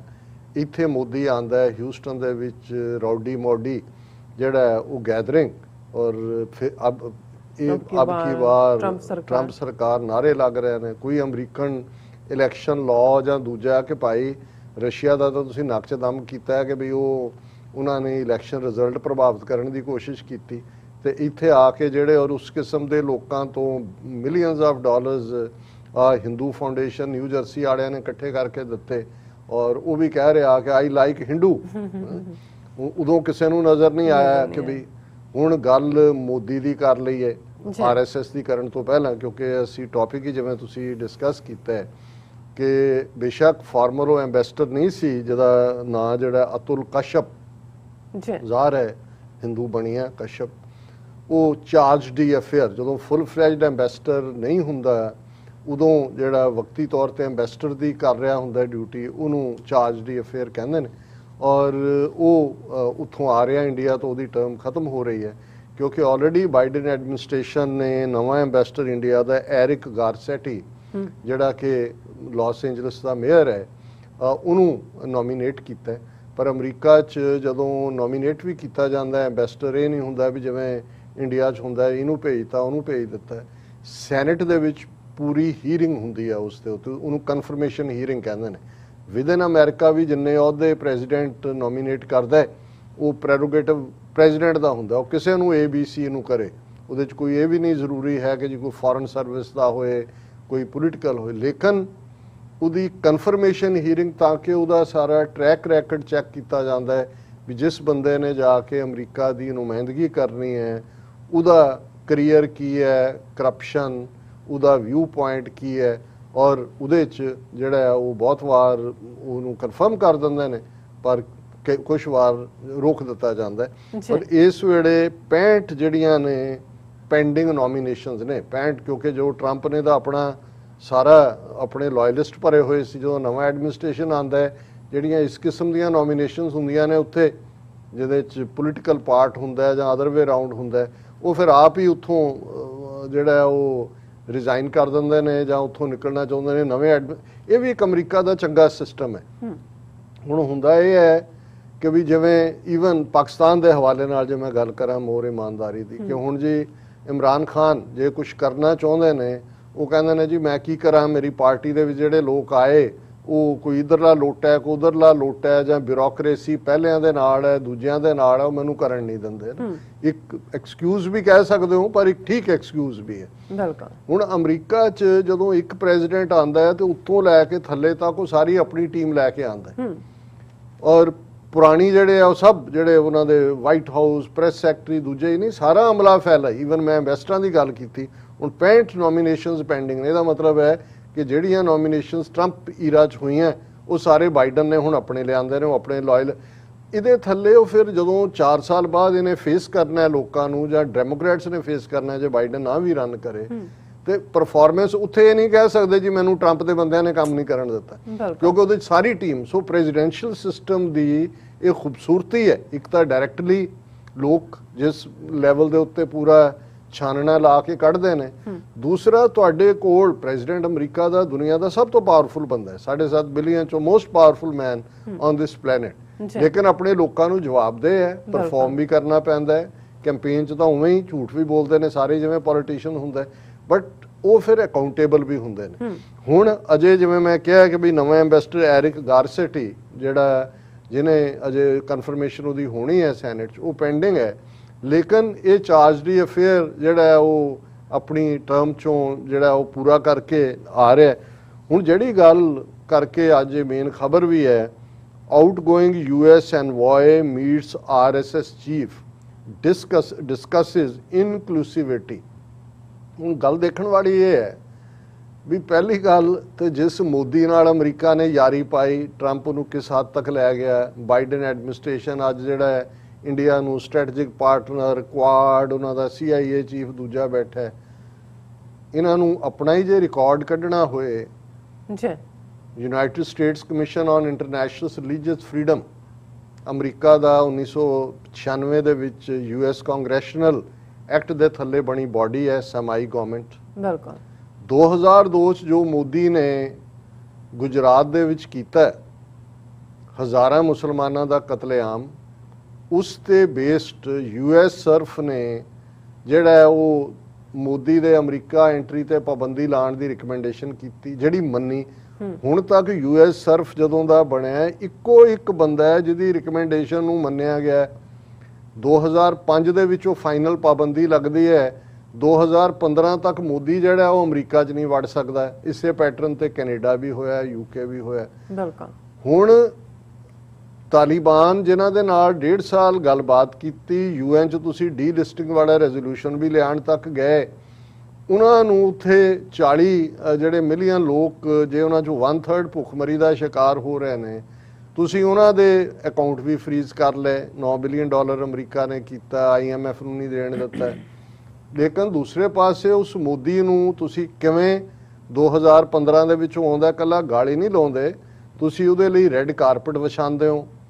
ਹੁਣ ਵੀ ਕਿਉਂਕਿ ਸਤੰਬਰ ਦਾ ਮਹੀਨਾ ਮੋਦੀ ਨੇ ਯੂਨਾਈਟਿਡ ਨੇਸ਼ਨ ਜਨਰਲ ਅਸੈਂਬਲੀ ਦੇ ਵਿੱਚ ਐਡਰੈਸ ਕਰਨ ਆਉਣਾ ਹੈ, ਉਸ ਬਹਾਨੇ ਬਾਈਡਨ ਦੇ ਨਾਲ ਪਹਿਲੀ ਬਾਈਲੈਟਰਲ ਮੀਟਿੰਗ ਵੀ ਹੋਣੀ ਹੈ। ਆਲਰੇਡੀ ਉਹਨਾਂ ਦਾ ਫੋਰਨ ਸੈਕਟਰੀ ਹਰਸ਼ਵਰਧਨ ਸ਼੍ਰਿੰਗਲਾ ਔਰ ਉਹਦੀ ਟੀਮ ਹੋ ਕੇ ਗਈ ਹੈ। ਉਹ ਫਾਰਮੈਲਿਟੀਜ਼ ਉਹਨਾਂ ਨੇ ਜਿਹੜੀਆਂ ਨੇ ਉਹ ਮੀਟ ਕਰ ਲਈਆਂ ਕਿ ਕੀ ਕਰਨਾ ਹੈ, ਬਾਈਡਨ ਨਾਲ ਗੱਲਬਾਤ ਹੋਣੀ ਹੈ, ਇੱਥੇ ਹੋਣਾ ਹੈ। ਅਜੇ ਆਉਣ ਵਾਲੇ ਪੀਰੀਅਡ 'ਚ ਆਏਗਾ ਕਿ ਉਹ ਗੁਜਰਾਤੀ ਵੀ ਆਪਣੀ ਉਹ ਟਿੱਪਰੀ ਜਿਹੀ ਡੰਡੇ ਜਿਹੇ ਲੈ ਕੇ ਕਿਤੇ ਨਾ ਕਿਤੇ ਇਕੱਠੇ ਹੋਣਗੇ ਦੱਸਣ ਦੇ ਲਈ ਕਿ ਮੋਦੀ ਬਹੁਤ ਪਪੂਲਰ ਹੈ ਔਰ ਬਹੁਤ ਫਲਾਣਾ ਹੈ, ਜਿਵੇਂ ਇੱਥੇ ਟਾਈਮ ਸਕੁਏਅਰ 'ਚ ਇਹਨਾਂ ਨੇ ਡਰਾਮੇਬਾਜ਼ੀ ਕੀਤੀ ਸੀ।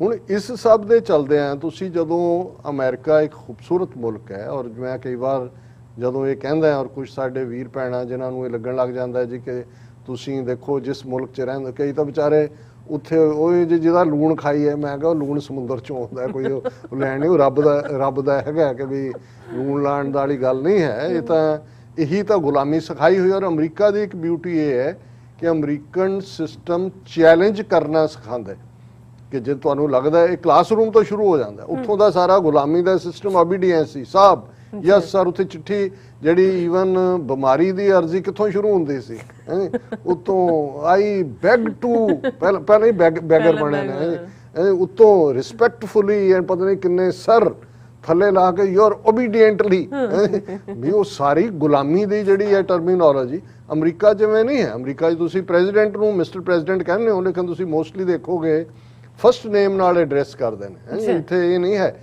ਔਰ ਇਹੀ ਕਾਰਨ ਹੈ ਅਸੀਂ ਅਮਰੀਕਾ ਨੂੰ, ਜੇ ਅਮਰੀਕਾ ਅੱਜ ਜਿੱਥੇ ਹੈ ਉਹਦਾ ਰੀਜ਼ਨ ਇਹ ਹੈ ਵੀ ਲੋਕ ਚੈਲੰਜ ਕਰਦੇ ਨੇ। ਜੇ ਟਰੰਪ ਨੇ ਨੀਤੀਆਂ ਲਿਆਂਦੀਆਂ, ਲੋਕਾਂ ਨੇ ਚੈਲੰਜ ਕੀਤਾ, ਇਮੀਗ੍ਰੇਸ਼ਨ ਨੀਤੀਆਂ ਬਦਲੀਆਂ, ਦੂਸਰੀਆਂ ਬਦਲੀਆਂ, ਨਵੇਂ ਪ੍ਰੈਜ਼ੀਡੈਂਟ ਨੂੰ ਚੇਂਜ ਕਰਨ ਦੇ ਉੱਤੇ ਹੋਣਾ ਪਿਆ। ਹੁਣ ਜਿਹੜੀ ਦੇਖਣ ਵਾਲੀ ਗੱਲ ਇਹ ਹੈ ਵੀ ਔਰ ਅਸੀਂ ਉਸੇ ਹੀ ਅਮਰੀਕਨ ਹੱਕ ਦੇ ਥੱਲੇ ਇਹ ਗੱਲ ਕਹਿੰਦੇ ਹਾਂ ਕਿ ਇੱਕ ਪਾਸੇ ਤਾਂ ਤਾਲਿਬਾਨ ਨਾਲ ਜਿਨ੍ਹਾਂ ਨਾਲ ਤੁਸੀਂ ਡੀਲ ਕਰ ਰਹੇ ਹੋ ਉਹਨਾਂ ਨੂੰ ਤੁਸੀਂ ਟੈਰਰਿਸਟ ਕਹਿ ਕੇ ਜਾਂ ਦੂਜਾ ਹਿਊਮੈਨਿਟੇਰੀਅਨ ਏਡ ਵੀ ਨਹੀਂ ਜਾਣ ਦੇ ਰਹੇ, ਦੂਸਰੇ ਪਾਸੇ ਜਿਹੜਾ ਪ੍ਰੂਵਨ ਟੈਰਰਿਸਟ ਹੈ ਮੋਦੀ, ਉਹਦੇ ਨਾਲ ਤੁਹਾਡੀ ਕੀ ਡੀਲ ਹੈ।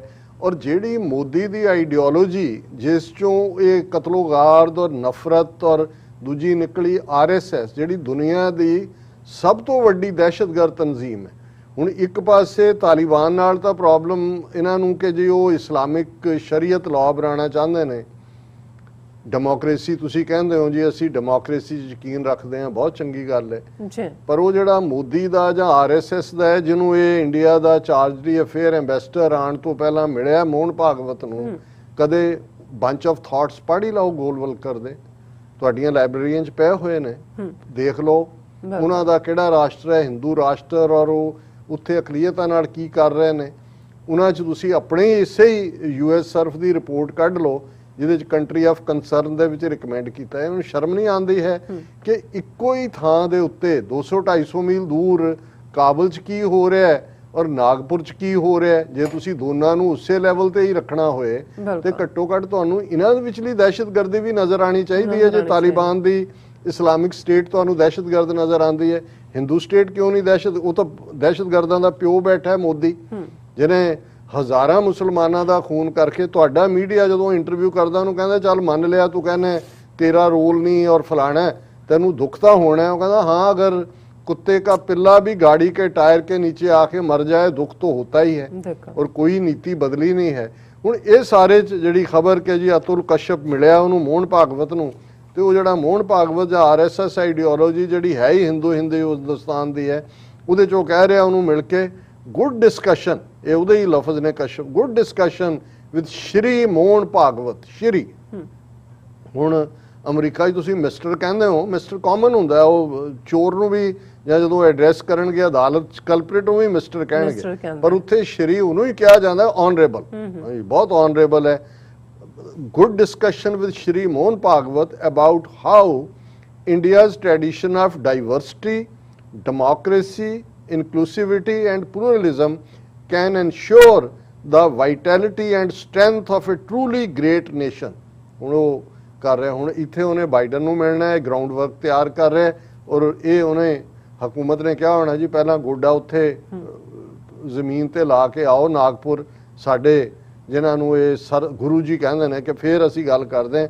ਫਿਰ ਉਹ ਕਹਿ ਰਿਹਾ US India relationship has never been better. ਉਹ ਹਾਂ ਉਹ ਬਿੱਲੀ ਚੂਹੇ ਖਾਂਦੀ ਰਹੇ, ਚੂਹਾ ਵਿਚਾਰਾ ਜਿਹੜਾ ਬਿੱਲੀ ਦੇ ਢਿੱਡ 'ਚ ਜਾਂਦਾ ਰਹੇ, ਬਿੱਲੀ ਨੇ ਕਾਹਨੂੰ ਬਿਟਰ ਹੋਣਾ।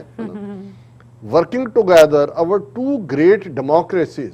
ਹੁਣ ਉੱਥੇ ਉਹਨਾਂ ਨੂੰ RSS ਨਜ਼ਰ ਨਹੀਂ ਆਉਂਦਾ, ਦਹਿਸ਼ਤਗਰਦ ਨਜ਼ਰ ਨਹੀਂ ਆਉਂਦਾ, ਅਕਲੀਅਤਾਂ ਨਜ਼ਰ ਨਹੀਂ ਆਉਂਦੀਆਂ, ਵਿਮਨ ਰਾਈਟਸ ਦੀ ਗੱਲ ਤੁਸੀਂ ਉੱਥੇ ਸੁਪਰੀਮ ਕੋਰਟ ਦੇ ਆਪਣੇ ਹੁਕਮ ਫਲਾਊਟ ਉਹਨਾਂ ਨੇ ਕੀਤੇ ਨੇ।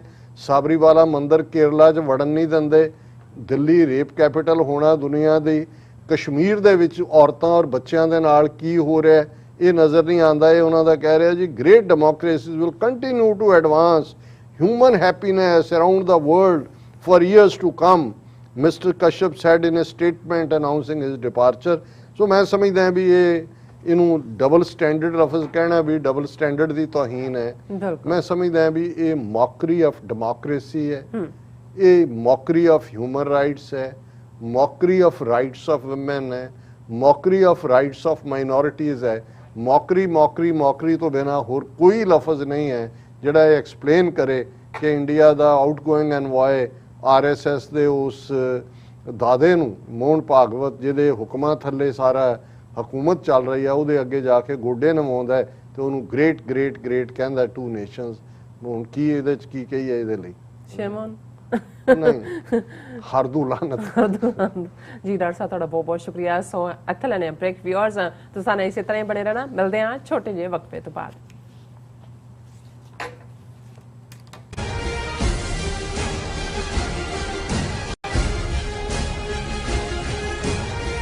ਕੀ ਤੁਸੀਂ ਰੋਜ਼ਾਨਾ ਕੰਮ ਤੇ ਆਪਣਾ ਵਧੇਰੇ ਸਮਾਂ ਬਿਤਾਉਣ ਤੋਂ ਪਰੇਸ਼ਾਨ ਹੋ? ਆਪਣੀ ਪੂੰਜੀ ਨੂੰ ਕੰਮ ਤੇ ਲਗਾਓ, ਸਾਡੇ ਨਾਲ ਇਨਵੈਸਟ ਕਰੋ। ਅਸੀਂ ਤੁਹਾਡੀ ਪੂੰਜੀ ਤੋਂ ਤੁਹਾਡੇ ਲਈ ਵਧੇਰੇ ਪੈਸੇ ਬਣਾ ਸਕਦੇ ਹਾਂ। ਅਸੀਂ ਪ੍ਰਾਈਵੇਟ ਇਕੁਇਟੀ ਇਨਵੈਸਟਮੈਂਟ ਫਰਮ ਹਾਂ ਤੇ ਕਮਰਸ਼ੀਅਲ ਰੀਅਲ ਏਸਟੇਟ ਵਿੱਚ ਮਾਹਿਰ ਹਾਂ। Property management, leasing, asset management, commercial real estate investment ਵਿੱਚ ਸਾਰੀਆਂ ਸੇਵਾਵਾਂ ਲਈ ਅਮਰੀਕਾ ਭਰ ਵਿੱਚੋਂ ਤੁਸੀਂ ਸਾਡੇ ਤੱਕ ਪਹੁੰਚ ਕਰ ਸਕਦੇ ਹੋ। ਆਜ਼ਾਦ ਕਮਰਸ਼ੀਅਲ ਰੀਅਲਟੀ ਸਰਵਿਸਿਜ਼ ਤੇ Azad family trust, 701 north post oak road, suite number 204, Houston, Texas. ਤੁਸੀਂ ਸਾਨੂੰ ਸਾਡੇ ਫੋਨ ਨੰਬਰ 7136861277 ਤੇ ਵੀ ਸੰਪਰਕ ਕਰ ਸਕਦੇ ਹੋ। ਆਜ਼ਾਦ ਕਮਰਸ਼ੀਅਲ ਰੀਅਲਟੀ ਸਰਵਿਸ।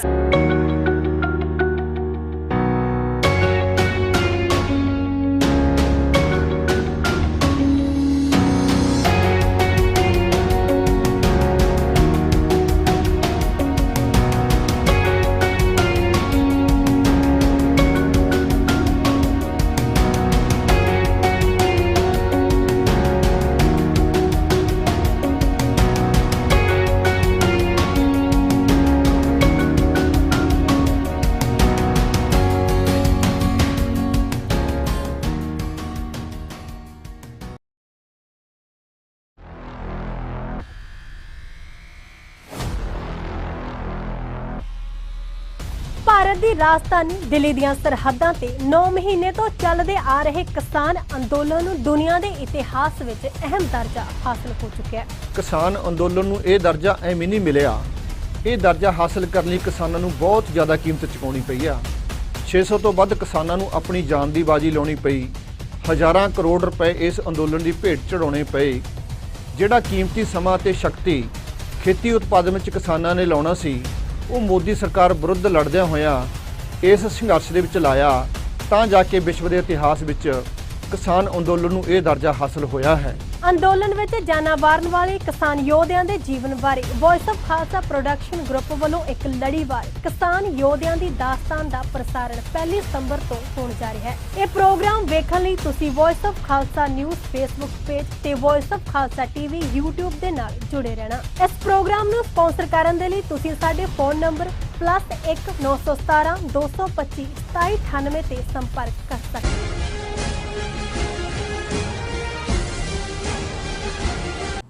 ਦਰਸ਼ਕੋ, ਬ੍ਰੇਕ ਤੋਂ ਬਾਅਦ ਤੁਹਾਡਾ ਸਭ ਦਾ ਭਰਪੂਰ ਸਵਾਗਤ ਹੈ। ਸੋ ਵੀਅਰਸ, ਹੁਣ ਆਪਾਂ ਗੱਲਬਾਤ ਕਰਨ ਜਾ ਰਹੇ ਹਾਂ ਕਿ ਨੇਪਾਲ ਦੇ ਸਭ ਜ਼ਿਲ੍ਹਿਆਂ ਵਿੱਚ ਭਾਰਤ ਦੇ ਪ੍ਰਧਾਨ ਮੰਤਰੀ ਮੋਦੀ ਦੇ ਪੁਤਲੇ ਜਿਹੜੇ ਨੇ ਉਹ ਫੂਕੇ ਜਾ ਰਹੇ ਨੇ। ਨੇਪਾਲੀਆਂ ਨੂੰ ਭਾਰਤ ਦੇ ਖਿਲਾਫ ਸਖਤ ਗੁੱਸੇ ਤੇ ਨਫ਼ਰਤ ਦਾ ਇਜ਼ਹਾਰ ਕੀਤਾ ਜਾ ਰਿਹਾ ਹੈ। ਸੋ ਵੀਅਰਸ, ਐਸਾ ਕਿਉਂ ਹੈ, ਇਸ ਬਾਰੇ ਆਪਾਂ ਗੱਲਬਾਤ ਕਰਨ ਜਾ ਰਹੇ ਹਾਂ। ਸੋ ਅਸੀਂ ਚਾਹਾਂਗੇ ਕਿ ਤੁਸੀਂ ਇਸੇ ਤਰ੍ਹਾਂ ਹੀ ਬਣੇ ਰਹਿਣਾ, ਦੇਖਣ ਸੁਣ ਲਈ ਐਂਡ ਲਿਖਣ ਲਈ ਤੁਹਾਡਾ ਸਭ ਦਾ ਬਹੁਤ-ਬਹੁਤ ਸ਼ੁਕਰੀਆ ਜੀ। ਡਾਕਟਰ ਸਾਹਿਬ, ਕੀ ਕਹਿਣਾ ਚਾਹੋਗੇ?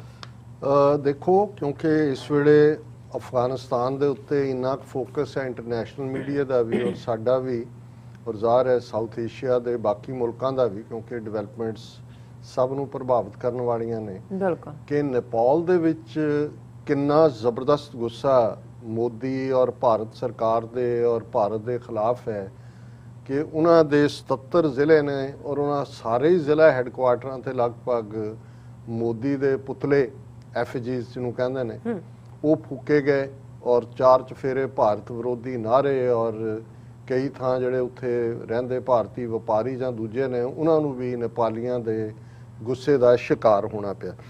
ਹੁਣ ਇਸ ਨੂੰ ਖਬਰ ਥੋੜੀ ਬਹੁਤ ਆਈ, BBC ਨੇ ਵੀ ਕਵਰ ਕੀਤਾ, ਲੇਕਿਨ ਇਸ ਤੇ ਫੋਕਸ ਨਹੀਂ ਬਣਿਆ ਔਰ ਇਹ ਇਹਦੇ ਬਾਵਜੂਦ ਹੋ ਰਿਹਾ ਕਿਉਂਕਿ ਨੇਪਾਲ ਜਿਹੜਾ ਭਾਰਤ ਜਿਸ ਨੂੰ ਆਪਣਾ ਬੈਕਯਾਰਡ ਕਹਿੰਦਾ ਸੀ, ਇੱਕ ਜ਼ਮਾਨਾ ਕਿ ਇੱਕੋ ਇੱਕ ਮੁਲਕ ਜਿਹੜਾ ਦੁਨੀਆ ਦਾ ਹਿੰਦੂ ਰਾਸ਼ਟਰ ਦੇ ਤੌਰ ਤੇ, ਹਿੰਦੂ ਨੇਸ਼ਨ ਦੇ ਤੌਰ ਤੇ ਰੈਕਗਨੀਸ਼ਨ ਸੀ ਨੇਪਾਲ UN ਦੇ ਵਿੱਚ ਵੀ। ਔਰ ਤੁਸੀਂ ਦੇਖੋਗੇ ਕਿ ਦੁਨੀਆ ਦੇ 194-95 ਦੇਸ਼ਾਂ ਦੇ ਝੰਡੇ ਜਿਹੜੇ ਨੇ ਉਹ ਰੈਕਟੈਂਗੂਲਰ 4 ਨੁਕਰਾਂ ਵਾਲੇ ਨੇ, ਸਿਰਫ ਕਿਉਂਕਿ ਇਹਨਾਂ ਦਾ ਦੇਵੀ ਦਾ ਝੰਡੇ ਨਾਲ ਜੋੜ ਕੇ ਲਾਲ ਜਾਂ ਜੋ ਵੀ ਉਹਨਾਂ ਦਾ ਰੰਗ ਸੀ, ਸਿਰਫ ਟ੍ਰਾਇੰਗੂਲਰ ਜਿਹੜਾ ਉਹਨਾਂ ਦਾ ਹੀ ਝੰਡਾ ਸੀ ਨੇਪਾਲ ਦਾ ਹਿੰਦੂ ਰਾਸ਼ਟਰ ਦੇ ਤੌਰ ਤੇ। ਨੇਪਾਲ ਦੇ ਮਹਾਰਾਜੇ ਰਾਜੇ ਜਿਹੜੀ ਲਗਭਗ 240 ਸਾਲ ਉਹਨਾਂ ਦੀ ਮਹਾਰਾਜਗੀ ਟ੍ਰੈਡੀਸ਼ਨ ਰਹੀ, ਉਹਨਾਂ ਦਾ ਸਾਰਾ ਜਦੋਂ ਗੱਦੀ ਤੇ ਵੀ ਬਹਿੰਦੇ ਸੀ ਉਹੀ ਬ੍ਰਾਹਮਣ ਨੇਪਾਲ ਦੇ ਮੰਦਿਰਾਂ 'ਚ ਜਗਨਨਾਥਪੁਰੀ ਤੋਂ ਹੀ ਪੰਡਤ ਜਾਂਦੇ ਰਹੇ, ਉਹਨਾਂ ਦਾ ਰਾਜ ਤਿਲਕ ਔਰ ਪੂਰਾ ਹਿੰਦੂ ਔਰ ਈਵਨ ਵਿਸ਼ਵ ਹਿੰਦੂ ਪਰਿਸ਼ਦ ਔਰ RSS ਦੀਆਂ ਵੱਡੀਆਂ ਜਿਹੜੀਆਂ ਇੰਟਰਨੈਸ਼ਨਲ ਕਾਨਫਰੰਸ ਜਦੋਂ ਅਜੇ ਇਹਨਾਂ ਦੇ ਕੋਲ 2014 ਚ ਪਾਵਰ ਨਹੀਂ ਵੀ ਆਈ ਸੀ, ਉਹ ਨੇਪਾਲ 'ਚ ਹੀ ਹੁੰਦੀਆਂ ਸੀ। ਨੇਪਾਲ 'ਚ ਬੜਾ ਜ਼ਬਰਦਸਤ ਵਿਸ਼ਵ ਹਿੰਦੂ ਪਰਿਸ਼ਦ ਦਾ RSS ਦਾ ਨੈਟਵਰਕ ਸੀ, ਪੈਸੇ ਵੀ ਨੇਪਾਲ ਤੋਂ ਲੈਂਦੇ ਸੀ। ਹੁਣ ਤਾਂ ਸਾਰੇ ਹਿੰਦੁਸਤਾਨ ਨੂੰ ਲੁੱਟ ਰਹੇ ਨੇ, ਹੁਣ ਤਾਂ ਪੈਸੇ ਦੀ ਇਹਨਾਂ ਨੂੰ ਕਮੀ ਨਹੀਂ ਹੈ। ਹੁਣ ਇਸ ਸਾਰੇ ਚੋਂ ਕਿਵੇਂ ਨੇਪਾਲ ਭਾਰਤ ਦੀ ਜਕੜ ਚੋਂ ਨਿਕਲਿਆ ਔਰ ਇਸ ਦੀ ਕਹਾਣੀ ਵੀ ਕਿਉਂਕਿ ਬਹੁਤੀ ਬਿਆਨੀ ਨਹੀਂ ਜਾਂਦੀ, ਜਿਵੇਂ ਅੱਜ ਅਫਗਾਨਿਸਤਾਨ ਚੋਂ ਬਿਲਕੁਲ ਹੀ ਬਾਹਰ ਹੋ ਗਿਆ। ਇਹਨਾਂ ਨੇ ਤਾਂ ਦੁਨੀਆ ਦੇ ਇੱਕ ਵੱਡੇ ਜਿਹੜਾ ਇਨਸਾਨੀਅਤ ਦੇ ਇੱਕ ਵੱਡੇ ਹਿੱਸੇ ਨੂੰ ਭਾਰਤ 'ਚ ਜ਼ਾਤ-ਪਾਤੀ ਸਿਸਟਮ ਬਣਾ ਕੇ, ਅਛੂਤ ਬਣਾ ਕੇ ਕੱਢਿਆ ਸੀ ਬਾਹਰ। ਅੱਜ ਅਫਗਾਨਿਸਤਾਨ ਦੇ ਮਾਮਲੇ 'ਚ ਆਪ ਅਛੂਤ ਬਣੇ ਹੋਏ ਨੇ, ਅਨਟੱਚੇਬਲ, ਕਿਉਂਕਿ ਕੋਈ ਸਟੇਕ ਉਹਨਾਂ ਦਾ ਉੱਥੇ ਰਹਿਣ ਨਹੀਂ ਦਿੱਤਾ ਗਿਆ। ਨੇਪਾਲ ਦੀ ਸਿਚੁਏਸ਼ਨ 'ਚ ਤਾਂ ਇਹ ਇਵੇਂ ਹੀ ਹੈ ਕਿ ਜਿਵੇਂ ਉਹਨਾਂ ਦਾ ਇੱਕ ਹਿੱਸਾ ਵੱਢ ਕੇ ਪਾਸੇ ਸੁੱਟਤਾ ਗਿਆ ਹੋਵੇ, ਕਿਉਂਕਿ ਨਾ ਸਿਰਫ ਨੇਪਾਲ ਨੇ ਉਹਦੇ ਉੱਥੇ ਬਗਾਵਤ ਹੋਈ, ਉਹਨਾਂ ਨੇ ਰਾਜਾਸ਼ਾਹੀ ਖਤਮ ਕੀਤੀ, ਲੈਫਟਿਸਟ ਪਾਵਰ ਦੇ ਵਿੱਚ ਆਏ ਔਰ ਕਿਵੇਂ ਉਹਨਾਂ ਨੇ ਜਿਹੜਾ ਸਾਰਾ ਇਹ ਰਾਜ ਧਰਮ ਹਿੰਦੂ ਆਪਣੇ ਆਪ ਨੂੰ ਮੁਕਾ ਕੇ ਆਪਣਾ ਕਨਸਟੀਟਿਊਸ਼ਨ ਬਣਾਇਆ ਔਰ ਉਹਦੇ ਥੱਲੇ RSS ਨੇ ਪੂਰਾ ਟਿਲ ਲਾਇਆ। ਉਹਨਾਂ ਦੀਆਂ ਇੰਟੈਲੀਜੈਂਸ ਏਜੰਸੀਆਂ ਨੇ ਕਾਠਮੰਡੂ ਜੋ ਕੁਝ ਕਾਬਲ 'ਚ ਬਹਿ ਕੇ ਇਹਨਾਂ ਦੀਆਂ ਐਮਬੈਸੀਆਂ ਔਰ ਕਾਉਂਸਲੇਟ ਕਰਦੇ ਰਹੇ ਨੇ, ਉਹੀ ਕੁਛ ਉੱਥੇ ਕਰਦੇ ਸੀ। ਔਰ ਖਾਸ ਤੌਰ ਤੇ ਨੇਪਾਲ 'ਚ ਇਹਨਾਂ ਨੂੰ ਇਹ ਇੱਕ ਐਡਵਾਂਟੇਜ ਵੀ ਸੀ ਕਿ ਮਦੇਸੀ ਏਰੀਆ ਉਹਨੂੰ ਕਹਿੰਦੇ ਨੇ 4-6 ਜ਼ਿਲ੍ਹੇ ਨੇ ਜਿਨ੍ਹਾਂ ਦੀ ਬਾਉਂਡਰੀ ਬਿਹਾਰ, ਯੂਪੀ, ਉੱਤਰਾਖੰਡ ਦੇ ਨਾਲ ਲੱਗਦੀ ਹੈ। ਉਹਨਾਂ ਦੇ ਵਿੱਚ ਜਿਹੜੇ ਹਿੰਦੀ ਸਪੀਕਿੰਗ ਲੋਕ ਨੇ, ਔਰ ਕਿਉਂਕਿ ਇਹ ਨੇਪਾਲ ਦੇ ਕਿੰਗ ਅਮਰ ਸਿੰਘ ਥਾਪਾ ਨੇ ਫਤਹ ਕੀਤੇ ਸੀ ਇੱਥੋਂ ਅੰਗਰੇਜ਼ਾਂ ਨਾਲ, ਜਦੋਂ ਨੇਪਾਲੀਆਂ ਦੀ ਸੰਧੀ ਹੋਈ, ਟ੍ਰੀਟੀ ਹੋਈ, ਤਾਂ ਉਹਨਾਂ ਨੇ ਨੇਪਾਲ ਦੇ ਕੋਲ ਹੀ ਰਹਿਣ ਦਿੱਤੇ। ਪਰ ਉਹ ਹੈ ਸਾਰੇ ਐਵਰੀ ਇੰਚ ਉਹ ਬਿਹਾਰੀ ਕਲਚਰ ਔਰ यूपी कल्चर और उत्तराखंडी कल्चर है। लेकिन इस सारे दे इन्हों ने वो मदेसी कार्ड भी खेडिया, कॉन्स्टिट्यूशन ना पास होए, फेल होए, कॉन्स्टिट्यूशन भी उन्होंने बनाया, हिंदू धर्म को खत्म किया भी कोई राज धर्म नहीं है। और फिर हौली हौली इंडिया तो, क्योंकि उन्होंने देखा जो उत्थे नेपाल दे विच अर्थक्वेक आया, किवें इंडिया ने हैल्प दे नां थले अपने सारे राह ऑपरेटिव भेजे, मदेसी लोगों तो गड़बड़ करा के बॉर्डर के उत्ते गड़बड़ करवाते रहे। उन्होंने इन्हों बिल्कुल कट ऑफ करके वो चाइना के जोड़ा मिस्टर ऑयली ਜਿਹੜੇ ਨੇ ਉਹ ਬਿਲਕੁਲ ਲੈਫਟਿਸਟ ਸੀ। ਹੁਣ ਇਹਨਾਂ ਨੇ ਵਿੱਚੇ ਵਿੱਚ ਕਰ ਕਰਾ ਕੇ ਉਹਨਾਂ ਦਾ ਸੁਪਰੀਮ ਕੋਰਟ ਇੱਧਰ ਉੱਧਰ ਕਰਕੇ ਉਹਨਾਂ ਨੇ ਹੁਣ ਜਿਹੜਾ ਲਿਆਂਦਾ ਆਇਲੀ ਦੇ ਉਸ ਸਾਰੇ ਸਿਸਟਮ ਤੋਂ ਬਾਅਦ ਇਹ ਰਿਲੇਟਿਵਲੀ ਲੱਗਦਾ ਸੀ ਇਹਨਾਂ ਨੂੰ ਕਿ ਵੀ ਜਿਹੜਾ ਸਾਡਾ ਇਹਨਾਂ ਨੂੰ ਚਾਈਨਾ ਦੇ ਆਰਬਿਟ ਤਾਂ ਚਲਾ ਗਿਆ, ਉਹ ਤਾਂ ਕਈ ਚੀਜ਼ਾਂ। ਹੁਣ ਉਸ ਮਿਸਟਰ ਔਲੀ ਦੇ ਪੀਰੀਅਡ 'ਚ ਹੀ ਉਹਨੇ ਬਾਰਡਰ ਡਿਸਪਿਊਟ ਵੀ ਖੜਾ ਕੀਤਾ ਇੰਡੀਆ ਦੇ ਨਾਲ, ਖਾਸ ਤੌਰ ਤੇ ਲਿਪੂ ਲੇਖ ਔਰ ਕਾਲਾ ਪਾਣੀ ਉੱਤਰਾਖੰਡ ਨਾਲ ਲੱਗਦੇ ਕਿ ਭਾਈ ਇਹ ਸਾਡੇ ਇਲਾਕੇ ਨੇ। ਉਹਨਾਂ ਨੇ ਆਪਣੇ ਮੈਪ 'ਚ ਦਿਖਾਇਆ, ਫਿਰ ਆਫੀਸ਼ੀਅਲ ਮੈਪ ਉਹਨਾਂ ਨੇ ਬਣਾ ਲਿਆ, ਉਸ ਸਾਰੇ ਦੇ ਥੱਲੇ ਕਾਫੀ ਰਿਹਾ। ਫਿਰ ਇਹ ਹੋਇਆ ਜੀ ਕਿ ਹੁਣ ਜਿਹੜਾ ਨਵਾਂ ਆ ਗਿਆ ਸ਼ੇਰ ਬਹਾਦਰ ਦਿਓਬਾ ਪ੍ਰਾਈਮ ਮਿਨਿਸਟਰ ਹੈ, ਕਿ ਵੀ ਇਹ ਉਹਦੀ ਮੋਦੀ ਦੇ ਨਾਲ ਫੋਟੋ ਵੀ ਹੱਥ ਮਿਲਾਉਂਦਿਆਂ ਦੀ, ਔਰ ਇਹ ਵੀ ਕਿ ਵੀ ਨਾਰਮਲ ਹੋ ਜਾਣਗੇ ਇਹ ਉਹ। ਲੇਕਿਨ ਜਿਹੜੇ ਲੋਕਾਂ ਦੇ ਵਿੱਚ ਦਬੀ ਆਵਾਜ਼ ਹੁੰਦੀ ਹੈ, ਉਹ ਇੱਕ ਨਿੱਕੀ ਜਿਹੀ ਇਨਸੀਡੈਂਟ ਚਾਹੀਦੀ ਹੁੰਦੀ ਹੈ ਉਹਨੂੰ ਫਲੇਅਰ ਅਪ ਹੋਣ ਦੇ ਲਈ, ਔਰ ਉਹ ਇਨਸੀਡੈਂਟ ਆ ਗਈ ਸਾਹਮਣੇ। ਹੁਣ ਜਿਹੜੀ ਉਹਨਾਂ ਦੀ ਮਹਾਕਾਲੀ ਨਦੀ ਹੈ, ਉਹਦੇ ਇੱਕ ਪਾਸੇ ਇਹਨਾਂ ਦਾ ਬਾਰਡਰ ਹੈ ਨੇਪਾਲ ਦਾ, ਇੱਕ ਪਾਸੇ ਭਾਰਤ ਦਾ, ਔਰ ਉੱਥੇ ਕਿਉਂਕਿ ਉਹਨਾਂ ਨੇ ਇੱਕ ਦੋਨੋਂ ਪਾਸੇ ਜਿਹੜੇ ਲੋਕ ਜਿਹੜੇ ਨੇ ਉਹ ਦਰਿਆ ਆਰ ਪਾਰ ਜਾਂਦੇ ਨੇ, ਹੁਣ ਬਰਸਾਤ ਵੀ ਚੱਲ ਰਹੀ ਹੈ ਔਰ ਦੂਜੇ ਵੀ, ਤੇ ਉਹਦੇ 'ਚ ਇੱਕ ਵੱਡੀ ਰੱਸੀ ਜਿਹੜੀ ਆ ਉਹ ਬੰਨੀ ਹੁੰਦੀ ਹੈ ਜਿਹਨੂੰ ਤੁਈਨ ਕਹਿੰਦੇ ਨੇ, ਲੋਕਲ ਜ਼ਬਾਨ 'ਚ ਹੈ ਜਾਂ ਹਿੰਦੀ ਲਫ਼ਜ਼ ਹੈ। ਹੁਣ ਉਸ ਤੁਈਨ ਦੇ 30 ਜੁਲਾਈ ਨੂੰ ਇੱਕ ਨੇਪਾਲੀ ਨੌਜਵਾਨ ਜਿਹਦਾ ਨਾਂ ਜੈ ਸਿੰਘ ਆਇਆ, ਉਹ ਉਸ ਰੱਸੀ ਰਾਹੀਂ ਜਿਹੜਾ ਉਹ ਕ੍ਰਾਸ ਕਰ ਰਿਹਾ ਸੀ, ਤੇ ਅਚਾਨਕ ਜਿਹੜੇ ਇੰਡੀਅਨ ਸਿਕਿਉਰਿਟੀ ਦਸਤੇ ਇਸ ਪਾਸੇ ਸੀ ਨਦੀ ਦੇ, ਉਹਨਾਂ ਨੇ ਉਸ ਰੱਸੀ ਨੂੰ ਕੱਟ ਦਿੱਤਾ। ਉਹ ਜਿਹੜਾ ਉਸ ਮਹਾਕਾਲੀ ਨਦੀ ਦੇ ਵਿੱਚ ਡਿੱਗ ਕੇ ਹੁਣ ਤੱਕ ਉਹ ਗੁੰਮਸ਼ੁਦਾ ਕਿਹਾ ਜਾਂਦਾ ਹੈ, ਮਤਲਬ ਮਰ ਗਿਆ। ਹੁਣ ਇਸ ਸਾਰੇ 'ਚ ਜ਼ਾਹਰ ਹੈ ਕਿ ਵੀ ਇਹ ਘਟਨਾ ਇੱਕ ਐਸੀ ਘਟਨਾ ਸੀ ਕਿ ਇਸ ਤੋਂ ਇੱਕਦਮ ਬਾਅਦ ਜਿਹੜਾ ਉਹ ਨੇਪਾਲ ਭਰ ਦੇ ਵਿੱਚ ਪ੍ਰੋਟੈਸਟ ਸ਼ੁਰੂ ਹੋ ਗਏ, ਔਰ ਫਿਰ ਨਾਲ ਦੀ ਨਾਲ ਇਹ ਖਬਰ ਆਈ ਵੀ ਕੱਲਾ ਇਹੀ ਨਹੀਂ, ਵੀ ਉਹਨਾਂ ਨੇ ਇੱਕ ਇੰਡੀਅਨ ਹੈਲੀਕਾਪਟਰ ਜਿਹੜਾ ਹੈ ਉਹ ਨੇਪਾਲੀ ਹਦੂਦ ਦੇ ਵਿੱਚ ਆਇਆ। ਹੁਣ ਇਹਨੂੰ ਲੈ ਕੇ ਉਹਨਾਂ ਦੇ 77 ਜ਼ਿਲ੍ਹਿਆਂ 'ਚ ਪੂਰੀ ਹੈੱਡਕੁਆਟਰ ਦੇ ਉੱਤੇ ਮੁਹਿੰਮ ਚੱਲੀ।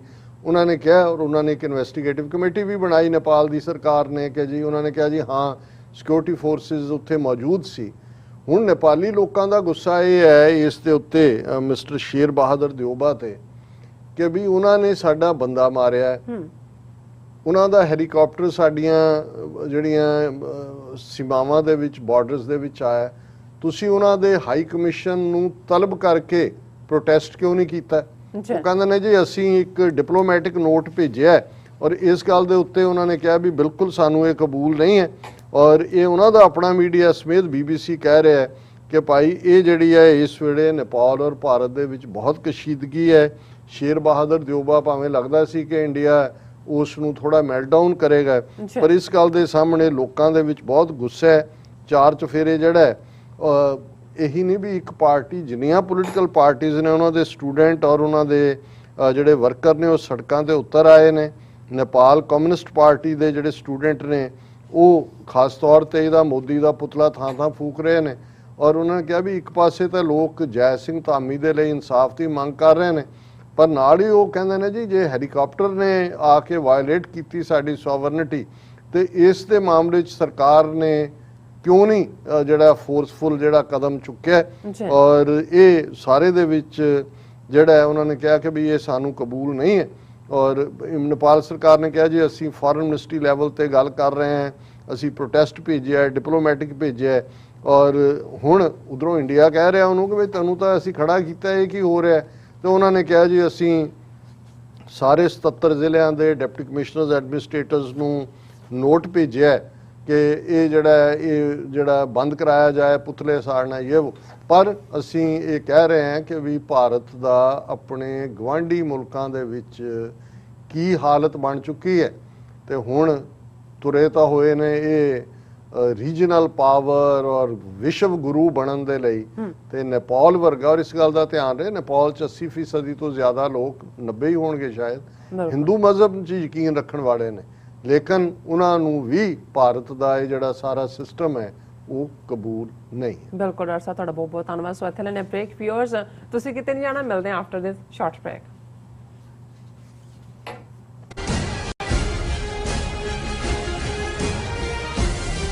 ਕੀ ਤੁਸੀਂ ਰੋਜ਼ਾਨਾ ਕੰਮ ਤੇ ਆਪਣਾ ਵਧੇਰੇ ਸਮਾਂ ਬਿਤਾਉਣ ਤੋਂ ਪਰੇਸ਼ਾਨ ਹੋ? ਆਪਣੀ ਪੂੰਜੀ ਨੂੰ ਕੰਮ ਤੇ ਲਗਾਓ, ਸਾਡੇ ਨਾਲ ਇਨਵੈਸਟ ਕਰੋ। ਅਸੀਂ ਤੁਹਾਡੀ ਪੂੰਜੀ ਤੋਂ ਤੁਹਾਡੇ ਲਈ ਵਧੇਰੇ ਪੈਸੇ ਬਣਾ ਸਕਦੇ ਹਾਂ। ਅਸੀਂ ਪ੍ਰਾਈਵੇਟ ਇਕੁਇਟੀ ਇਨਵੈਸਟਮੈਂਟ ਫਰਮ ਹਾਂ ਤੇ ਕਮਰਸ਼ੀਅਲ ਰੀਅਲ ਏਸਟੇਟ ਵਿੱਚ ਮਾਹਿਰ ਹਾਂ। Property management, leasing, asset management, commercial real estate investment ਵਿੱਚ ਸਾਰੀਆਂ ਸੇਵਾਵਾਂ ਲਈ ਅਮਰੀਕਾ ਭਰ ਵਿੱਚੋਂ ਤੁਸੀਂ ਸਾਡੇ ਤੱਕ ਪਹੁੰਚ ਕਰ ਸਕਦੇ ਹੋ। ਆਜ਼ਾਦ ਕਮਰਸ਼ੀਅਲ ਰੀਅਲਟੀ ਸਰਵਿਸਿਜ਼ ਤੇ Azad family trust, 701 north post oak road, suite number 204, Houston, Texas. ਤੁਸੀਂ ਸਾਨੂੰ ਸਾਡੇ ਫੋਨ ਨੰਬਰ 7136861277 ਤੇ ਵੀ ਸੰਪਰਕ ਕਰ ਸਕਦੇ ਹੋ। ਆਜ਼ਾਦ ਕਮਰਸ਼ੀਅਲ। ਕੀ ਤੁਹਾਨੂੰ 30, 40 ਜਾਂ 50 ਦਿਨ ਵੇਟ ਕਰਨੀ ਪੈ ਰਹੀ ਹੈ ਤੁਹਾਡੇ ਚੈੱਕ ਲਈ? ਫਿਰ ਬ੍ਰੋਕਰਾਂ ਪਿੱਛੇ ਭੱਜਦੇ ਫਿਰਦੇ ਹੋ ਪੈਸੇ ਲਈ। ਬਹੁਤ ਜ਼ਿਆਦਾ ਟਾਈਮ ਵੇਸਟ ਹੋ ਜਾਂਦਾ ਇੱਦਾਂ ਤਾਂ। ਜੇ ਤੁਸੀਂ ਅੱਜ ਹੀ ਪੈਸੇ ਲੈਣੇ ਤਾਂ ਬੌਬਟੇਲ ਨੂੰ ਕਾਲ ਕਰੋ। ਬੌਬਟੇਲ ਤੁਹਾਡੀਆਂ ਇਨਵੌਇਸਸ ਸੇਮ ਡੇ ਫੰਡ ਕਰ ਸਕਦੇ ਹਨ for a small fee, no contract, no reserve and no hidden fees। ਅੱਜ ਹੀ ਕਾਲ ਕਰੋ ਬੌਬਟੇਲ ਨੂੰ ਤੇ ਤੁਹਾਡਾ ਪਹਿਲਾ ਮਹੀਨਾ ਫ੍ਰੀ। 410 204 2084। ਅਗੇਨ 410 204 2084।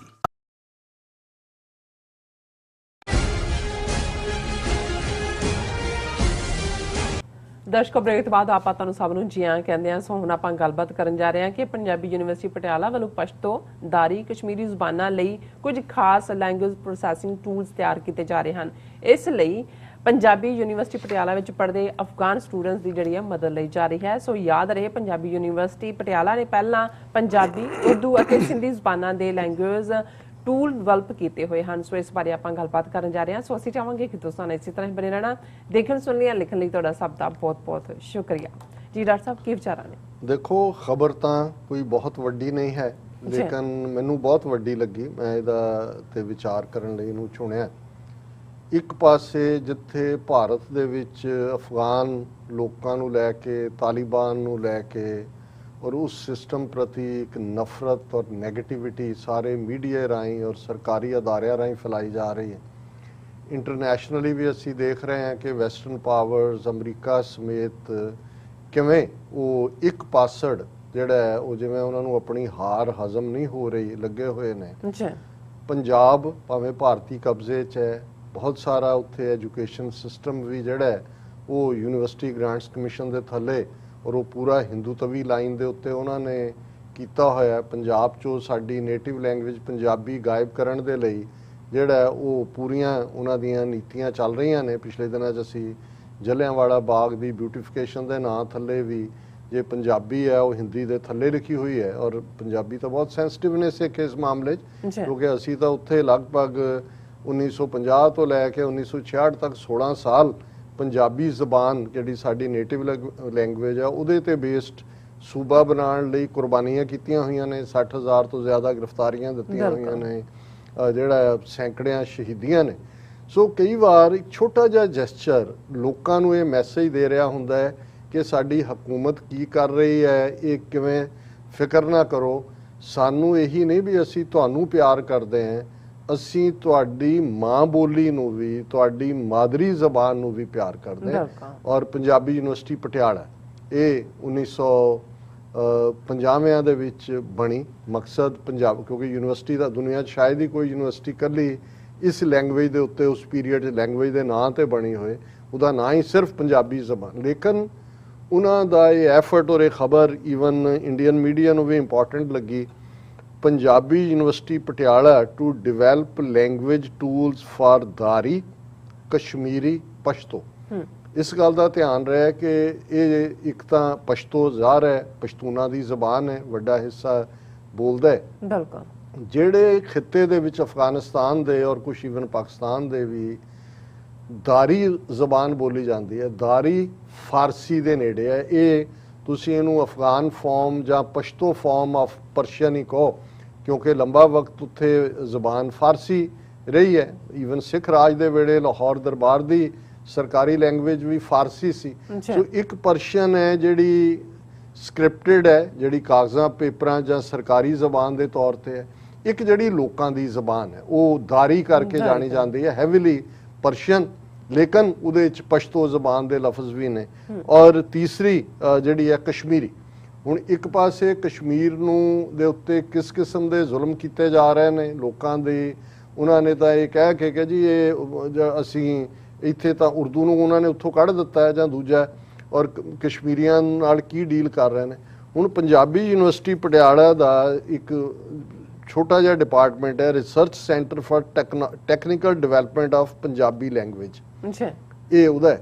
ਹੁਣ ਪੰਜਾਬੀ ਲੈਂਗੁਏਜ ਦਾ ਔਰ ਉਹਦੇ ਇੰਚਾਰਜ ਜਿਹੜੇ ਨੇ ਡਾਕਟਰ ਗੁਰਪ੍ਰੀਤ ਸਿੰਘ ਲਹਿਲ ਨੇ, ਬੜੇ ਸੁਲਝੇ ਹੋਏ ਇਨਸਾਨ, ਔਰ ਉਹਨਾਂ ਨੂੰ ਇਹ ਲੱਗਾ ਔਰ ਜ਼ਾਹਰ ਹੈ ਵੀ ਅਫਗਾਨਿਸਤਾਨ ਦੇ ਸਟੂਡੈਂਟ ਵੀ ਯੂਨੀਵਰਸਿਟੀ 'ਚ ਪਰ ਇਸ ਮੌਕੇ ਤੇ ਜਦੋਂ ਚਾਰੇ ਪਾਸੇ ਨੈਗੇਸ਼ਨ ਹੋ ਰਹੀ ਹੈ, ਕਸ਼ਮੀਰ ਨੂੰ ਬਿਲਕੁਲ ਆਰਮੀ ਜੈਕ ਬੂਟ ਦੇ ਥੱਲੇ ਰੱਖਿਆ ਹੈ, ਇਹ ਡਿਪਾਰਟਮੈਂਟ ਪੰਜਾਬੀ ਯੂਨੀਵਰਸਿਟੀ ਦਾ ਇਹ ਫੈਸਲਾ ਕਰਦਾ ਹੈ ਕਿ ਵੀ ਅਸੀਂ ਲੈਂਗੁਏਜ ਪ੍ਰੋਸੈਸਿੰਗ ਟੂਲ ਡਿਵੈਲਪ ਕਰਾਂਗੇ ਕਸ਼ਮੀਰੀ ਜ਼ਬਾਨ, ਦਾਰੀ ਤੇ ਪਸ਼ਤੋ ਦੇ। ਔਰ ਕਿਉਂਕਿ ਇਸ ਤੋਂ ਪਹਿਲਾਂ ਇਸੇ ਡਿਪਾਰਟਮੈਂਟ ਨੇ ਪੰਜਾਬੀ, ਹਿੰਦੀ, ਉਰਦੂ ਤੇ ਸਿੰਧੀ ਇਹਨਾਂ ਜ਼ਬਾਨਾਂ ਦੇ ਲੈਂਗੁਏਜ ਟੂਲ। ਹੁਣ ਲੈਂਗੁਏਜ ਟੂਲ ਕੀ ਹੈ? ਹੁਣ ਇਵੇਂ ਹੀ ਜਿਵੇਂ ਡਾਕਟਰ ਲਹਿਲ ਨੇ, ਇਹਨਾਂ ਨੇ ਗੁਰੂ ਗ੍ਰੰਥ ਸਾਹਿਬ ਦੇ ਨੂੰ ਪੜ੍ਹਨ ਦੇ ਲਈ ਜਾਂ ਉਸ ਦੇ ਲਈ ਕਿਵੇਂ ਤੁਸੀਂ ਜਿਹੜਾ ਐਕਸੈਸ ਕਰਨਾ ਹੈ, ਉਹਦੇ 'ਚ ਲੈਂਗੁਏਜ ਕਨਵਰਟਰ ਵੀ ਹੈ, ਉਹਦੇ 'ਚ ਦੂਜਾ ਵੀ ਹੈ। ਉਹਨਾਂ ਨੇ ਜਿਹੜਾ ਇਸ ਦੇ ਉੱਤੇ ਕਾਫੀ ਕੰਮ ਕੀਤਾ।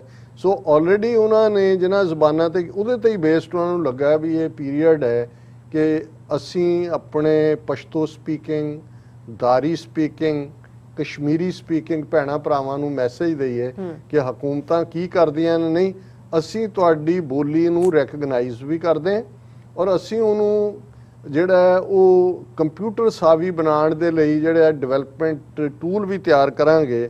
ਔਰ ਉਹਨਾਂ ਨੇ ਜਿਹੜਾ ਉਹਦੇ 'ਚ ਗੁਰਪ੍ਰੀਤ ਸਿੰਘ ਲਹਿਲ ਨੇ ਕਿਹਾ ਕਿ this would bridge the scripts and language barriers between communities in the subcontinent, ਕਿ ਅਸੀਂ ਸਾਰੇ ਸਬਕੌਂਟੀਨੈਂਟ ਬਰੇ ਸਗੀਰ ਦੇ ਵਿੱਚ ਜਿਹੜੀਆਂ ਕੌਮਾਂ ਵਸਦੀਆਂ ਨੇ ਉਹਨਾਂ ਦੀਆਂ ਜ਼ਬਾਨਾਂ ਔਰ ਉਹਨਾਂ ਦੀ ਸਾਂਝ ਪੈਦਾ ਕਰਨ ਦੇ ਲਈ। ਔਰ ਉਦੋਂ ਉਹਨਾਂ ਨੇ ਅੱਗੇ ਕਿਹਾ ਕਿ under the initiative language processing tools and linguistic resources such as, ਇਹ ਹੁਣ ਟੈਕਨੀਕਲ ਜ਼ਬਾਨ ਹੈ, corpus, typing tools, word predictors, generic font and storage code converters, digital dictionaries and transliteration tools will be developed for these languages. ਹੁਣ transliteration ਹੈ ਕਿ ਬਈ ਤੁਸੀਂ ਉਸੇ ਹੀ ਲੈਂਗੁਏਜ ਨੂੰ ਦੂਸਰੇ ਦੇ ਵਿੱਚ ਇੱਕ ਟ੍ਰਾਂਸਲੇਸ਼ਨ ਹੁੰਦੀ ਹੈ ਕਿ ਤੁਸੀਂ ਇੱਕ ਤੁਸੀਂ ਉਹਨੂੰ ਟ੍ਰਾਂਸਲਿਟਰੇਟ ਕਰਦੇ ਹੋ। ਫਿਰ ਇਹ ਜਿਹੜੇ ਸਾਰੇ ਟੈਕਨੀਕਲ ਲਫ਼ਜ਼ ਉਹਨਾਂ ਨੇ ਕਹੇ ਨੇ, ਜਿਹੜੇ ਟੈਕ ਸਾਵੀ ਲੋਕ ਨੇ ਉਹ ਸਮਝਦੇ ਨੇ ਕਿ ਇਹ ਸਾਰੇ ਟੂਲ ਤੁਹਾਡੇ ਕੋਲ ਹੋਣ, ਜ਼ਬਾਨ ਸਿੱਖਣੀ, ਬੋਲਣੀ, ਲਿਖਣੀ, ਇੱਕ ਤੋਂ ਦੂਸਰੀ ਜ਼ਬਾਨ ਦੇ ਵਿੱਚ ਕਨਵਰਟ ਕਰਨਾ, ਇਹ ਕਿੰਨਾ ਸੌਖਾ ਹੁੰਦਾ ਹੈ। ਔਰ ਉਹਨਾਂ ਦੇ ਹੀ ਇੱਕ ਪ੍ਰੋਫੈਸਰ ਜਿਹੜੇ ਕੰਪਿਊਟਰ ਸਾਇੰਸ ਦੇ ਡਿਪਾਰਟਮੈਂਟ 'ਚ ਨੇ, ਉਹਨਾਂ ਨੇ ਕਿਹਾ ਕਿ few research scholars from Afghanistan studying at Punjabi University and neighboring institutes will be roped in and involved in development of these linguistic resources. ਕਿ ਜਿਹੜੇ ਅਫਗਾਨ ਸਟੂਡੈਂਟ ਸਾਡੇ ਯੂਨੀਵਰਸਿਟੀ 'ਚ ਪੜ੍ਹਦੇ ਨੇ ਜਾਂ ਦੂਸਰੀਆਂ ਯੂਨੀਵਰਸਿਟੀ ਜਾਂ ਦੂਸਰੀਆਂ ਥਾਵਾਂ ਤੋਂ ਵੀ ਅਸੀਂ ਉਹਨਾਂ ਨੂੰ ਰੋਪ ਇਨ ਕਰਾਂਗੇ।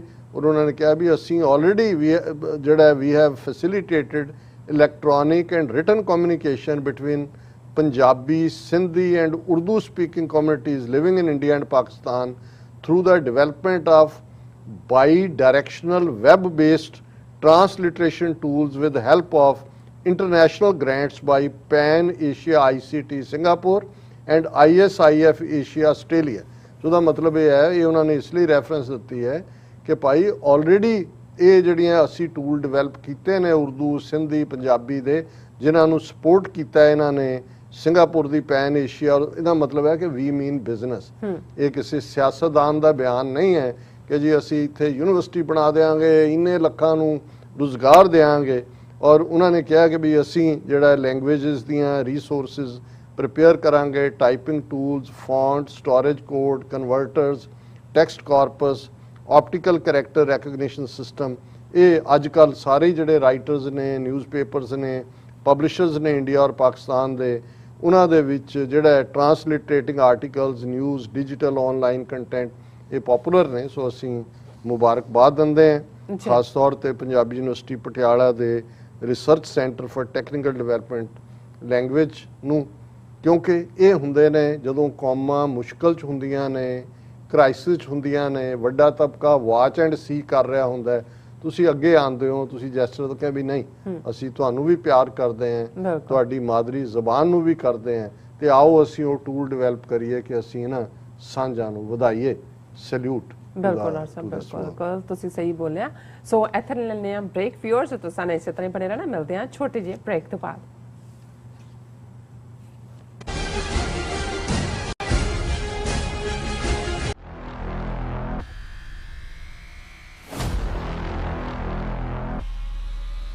ਭਾਰਤ ਦੀ ਰਾਜਧਾਨੀ ਦਿੱਲੀ ਦੀਆਂ ਸਰਹੱਦਾਂ ਤੇ 9 ਮਹੀਨੇ ਤੋਂ ਚੱਲਦੇ ਆ ਰਹੇ ਕਿਸਾਨ ਅੰਦੋਲਨ ਨੂੰ ਦੁਨੀਆ ਦੇ ਇਤਿਹਾਸ ਵਿੱਚ ਅਹਿਮ ਦਰਜਾ ਹਾਸਲ ਹੋ ਚੁੱਕਿਆ ਹੈ। ਕਿਸਾਨ ਅੰਦੋਲਨ ਨੂੰ ਇਹ ਦਰਜਾ ਐਵੇਂ ਨਹੀਂ ਮਿਲਿਆ। ਇਹ ਦਰਜਾ ਹਾਸਲ ਕਰਨ ਲਈ ਕਿਸਾਨਾਂ ਨੂੰ ਬਹੁਤ ਜ਼ਿਆਦਾ ਕੀਮਤ ਚੁਕਾਉਣੀ ਪਈ ਆ। 600 ਤੋਂ ਵੱਧ ਕਿਸਾਨਾਂ ਨੂੰ ਆਪਣੀ ਜਾਨ ਦੀ ਬਾਜੀ ਲਾਉਣੀ ਪਈ। ਹਜ਼ਾਰਾਂ ਕਰੋੜ ਰੁਪਏ ਇਸ ਅੰਦੋਲਨ ਦੀ ਭੇਟ ਚੜਾਉਣੇ ਪਏ।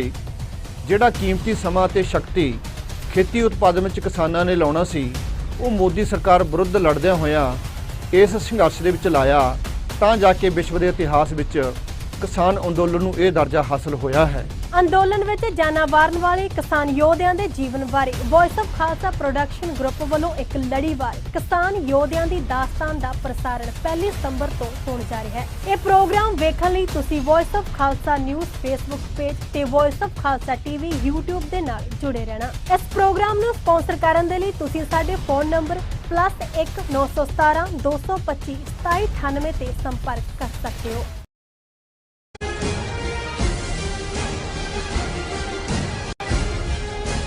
Viewers welcome back on programme. So viewers ਹੁਣ ਆਪਾਂ ਤੁਹਾਡੀਆਂ ਲਿਖਤਾਂ ਸਾਂਝੀਆਂ ਕਰਨ ਜਾ ਰਹੇ ਹਾਂ ਔਰ ਨਾਲ ਹੀ ਰੂਹ ਦੀ ਖੁਰਾਕ ਗੁਰਬਾਣੀ ਵਿਚਾਰਾਂ ਦੀ ਸਾਂਝ ਤੋਂ ਨਾ ਪਾਈ ਜਾਏਗੀ।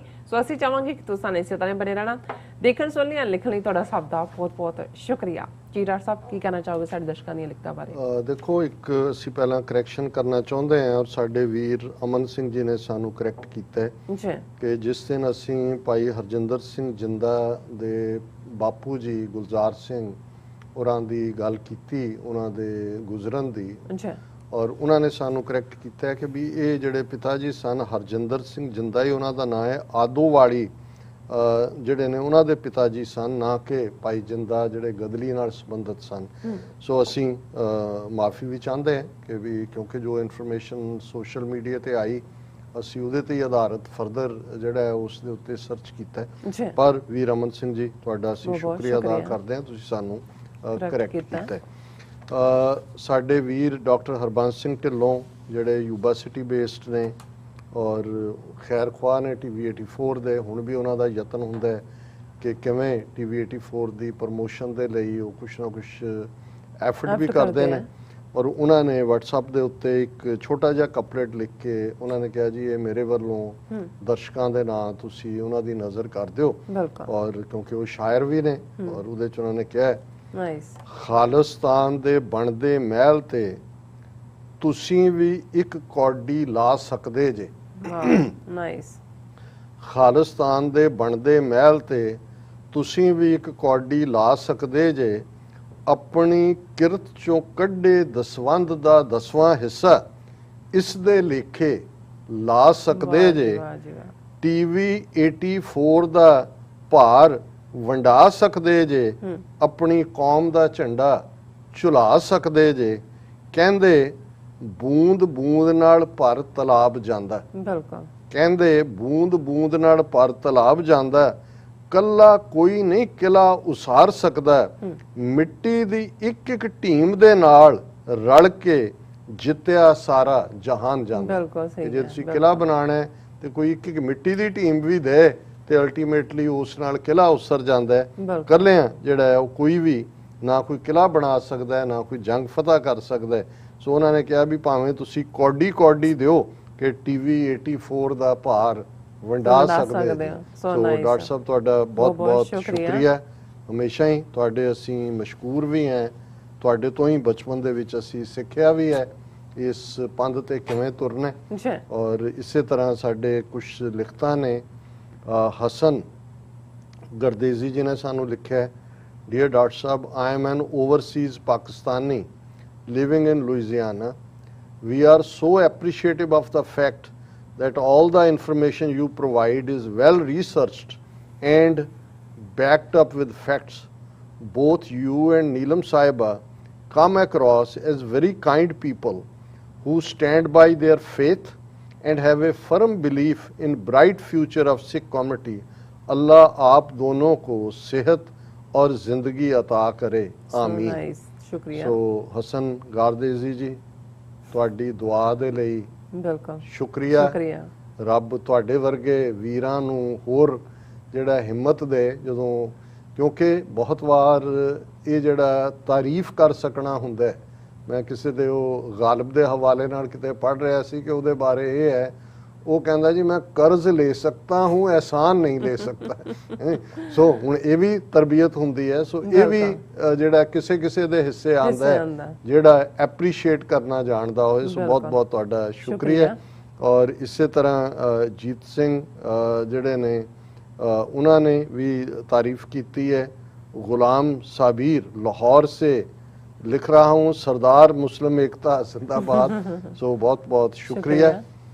HS ਬਰਾੜ ਸਾਡੇ ਪਿਆਰੇ ਵੀਰ ਨੇ, ਉਹਨਾਂ ਨੇ ਲਿਖਿਆ ਕਿ ਇਹ Taliban media person Tariq Ghazniwal has revealed to NDTV India that Ahmad Masood is in Turkey and Amrullah Saleh is in Tajikistan. They fled from Panjshir Valley about 5 days before Taliban took over the valley. He also said that all the tweets and videos from Masood and Saleh were from outside Panjshir as there was no internet in the valley. और मैं समझदा भी information काफ़ी ठीक है, क्योंकि ਜਿਵੇਂ ਉਹਨਾਂ ਦੋਨਾਂ ਦੇ ਮੈਸੇਜ ਵੀ ਸੀ ਜਿਵੇਂ ਲੱਗਦਾ ਸੀ ਡਰਾਇੰਗ ਰੂਮ 'ਚ ਬੈਠੇ ਦੇ ਰਹੇ ਨੇ।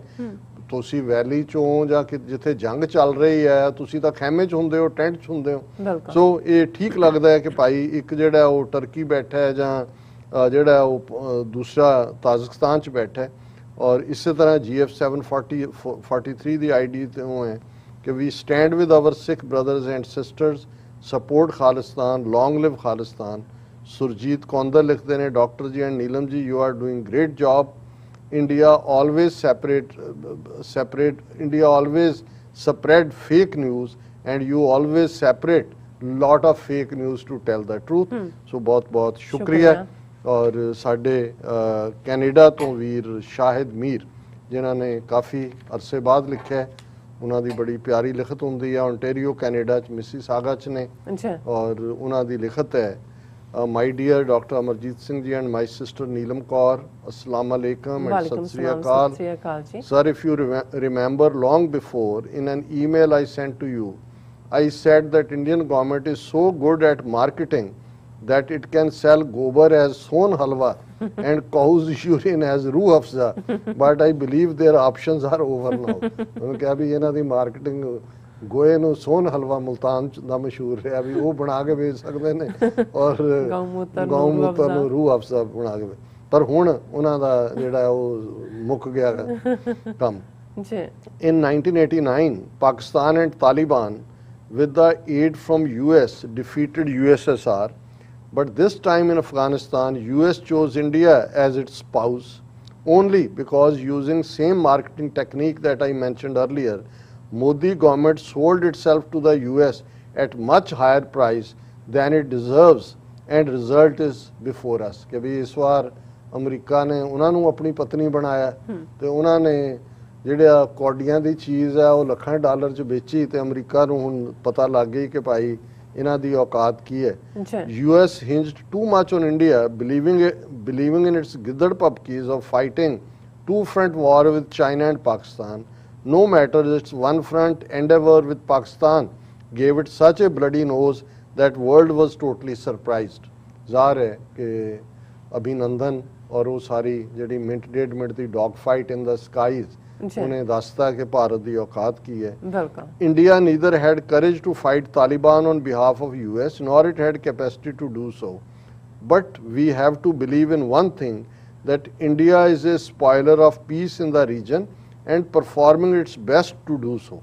कि भी वो करन कराण दे तो योग नहीं है, ना ही तालिबान नूं फेस कर सकता है, पर एक गल कि वो शरारती उन्हां दा जिहड़ा फितना होना है वो खिते दी स्टेबिलिटी और अमन उस नूं जरूर लांबू ला सकता है। Keeping all above in view, don't you think that longer Modi remains in power sooner the independence of Khalistan and Kashmir becomes reality? Yes of course.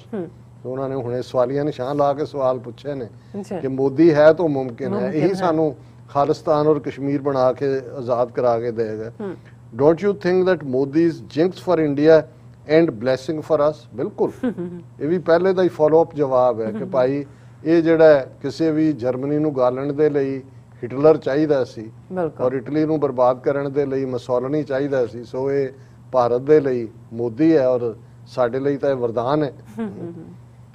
Don't you think that Indian government and 0.7 million Indian armed forces in Indian illegally occupied Kashmir set an example of cowardice at its best in dealing with the dead body of 92 years old Sayyid Ali Gilani?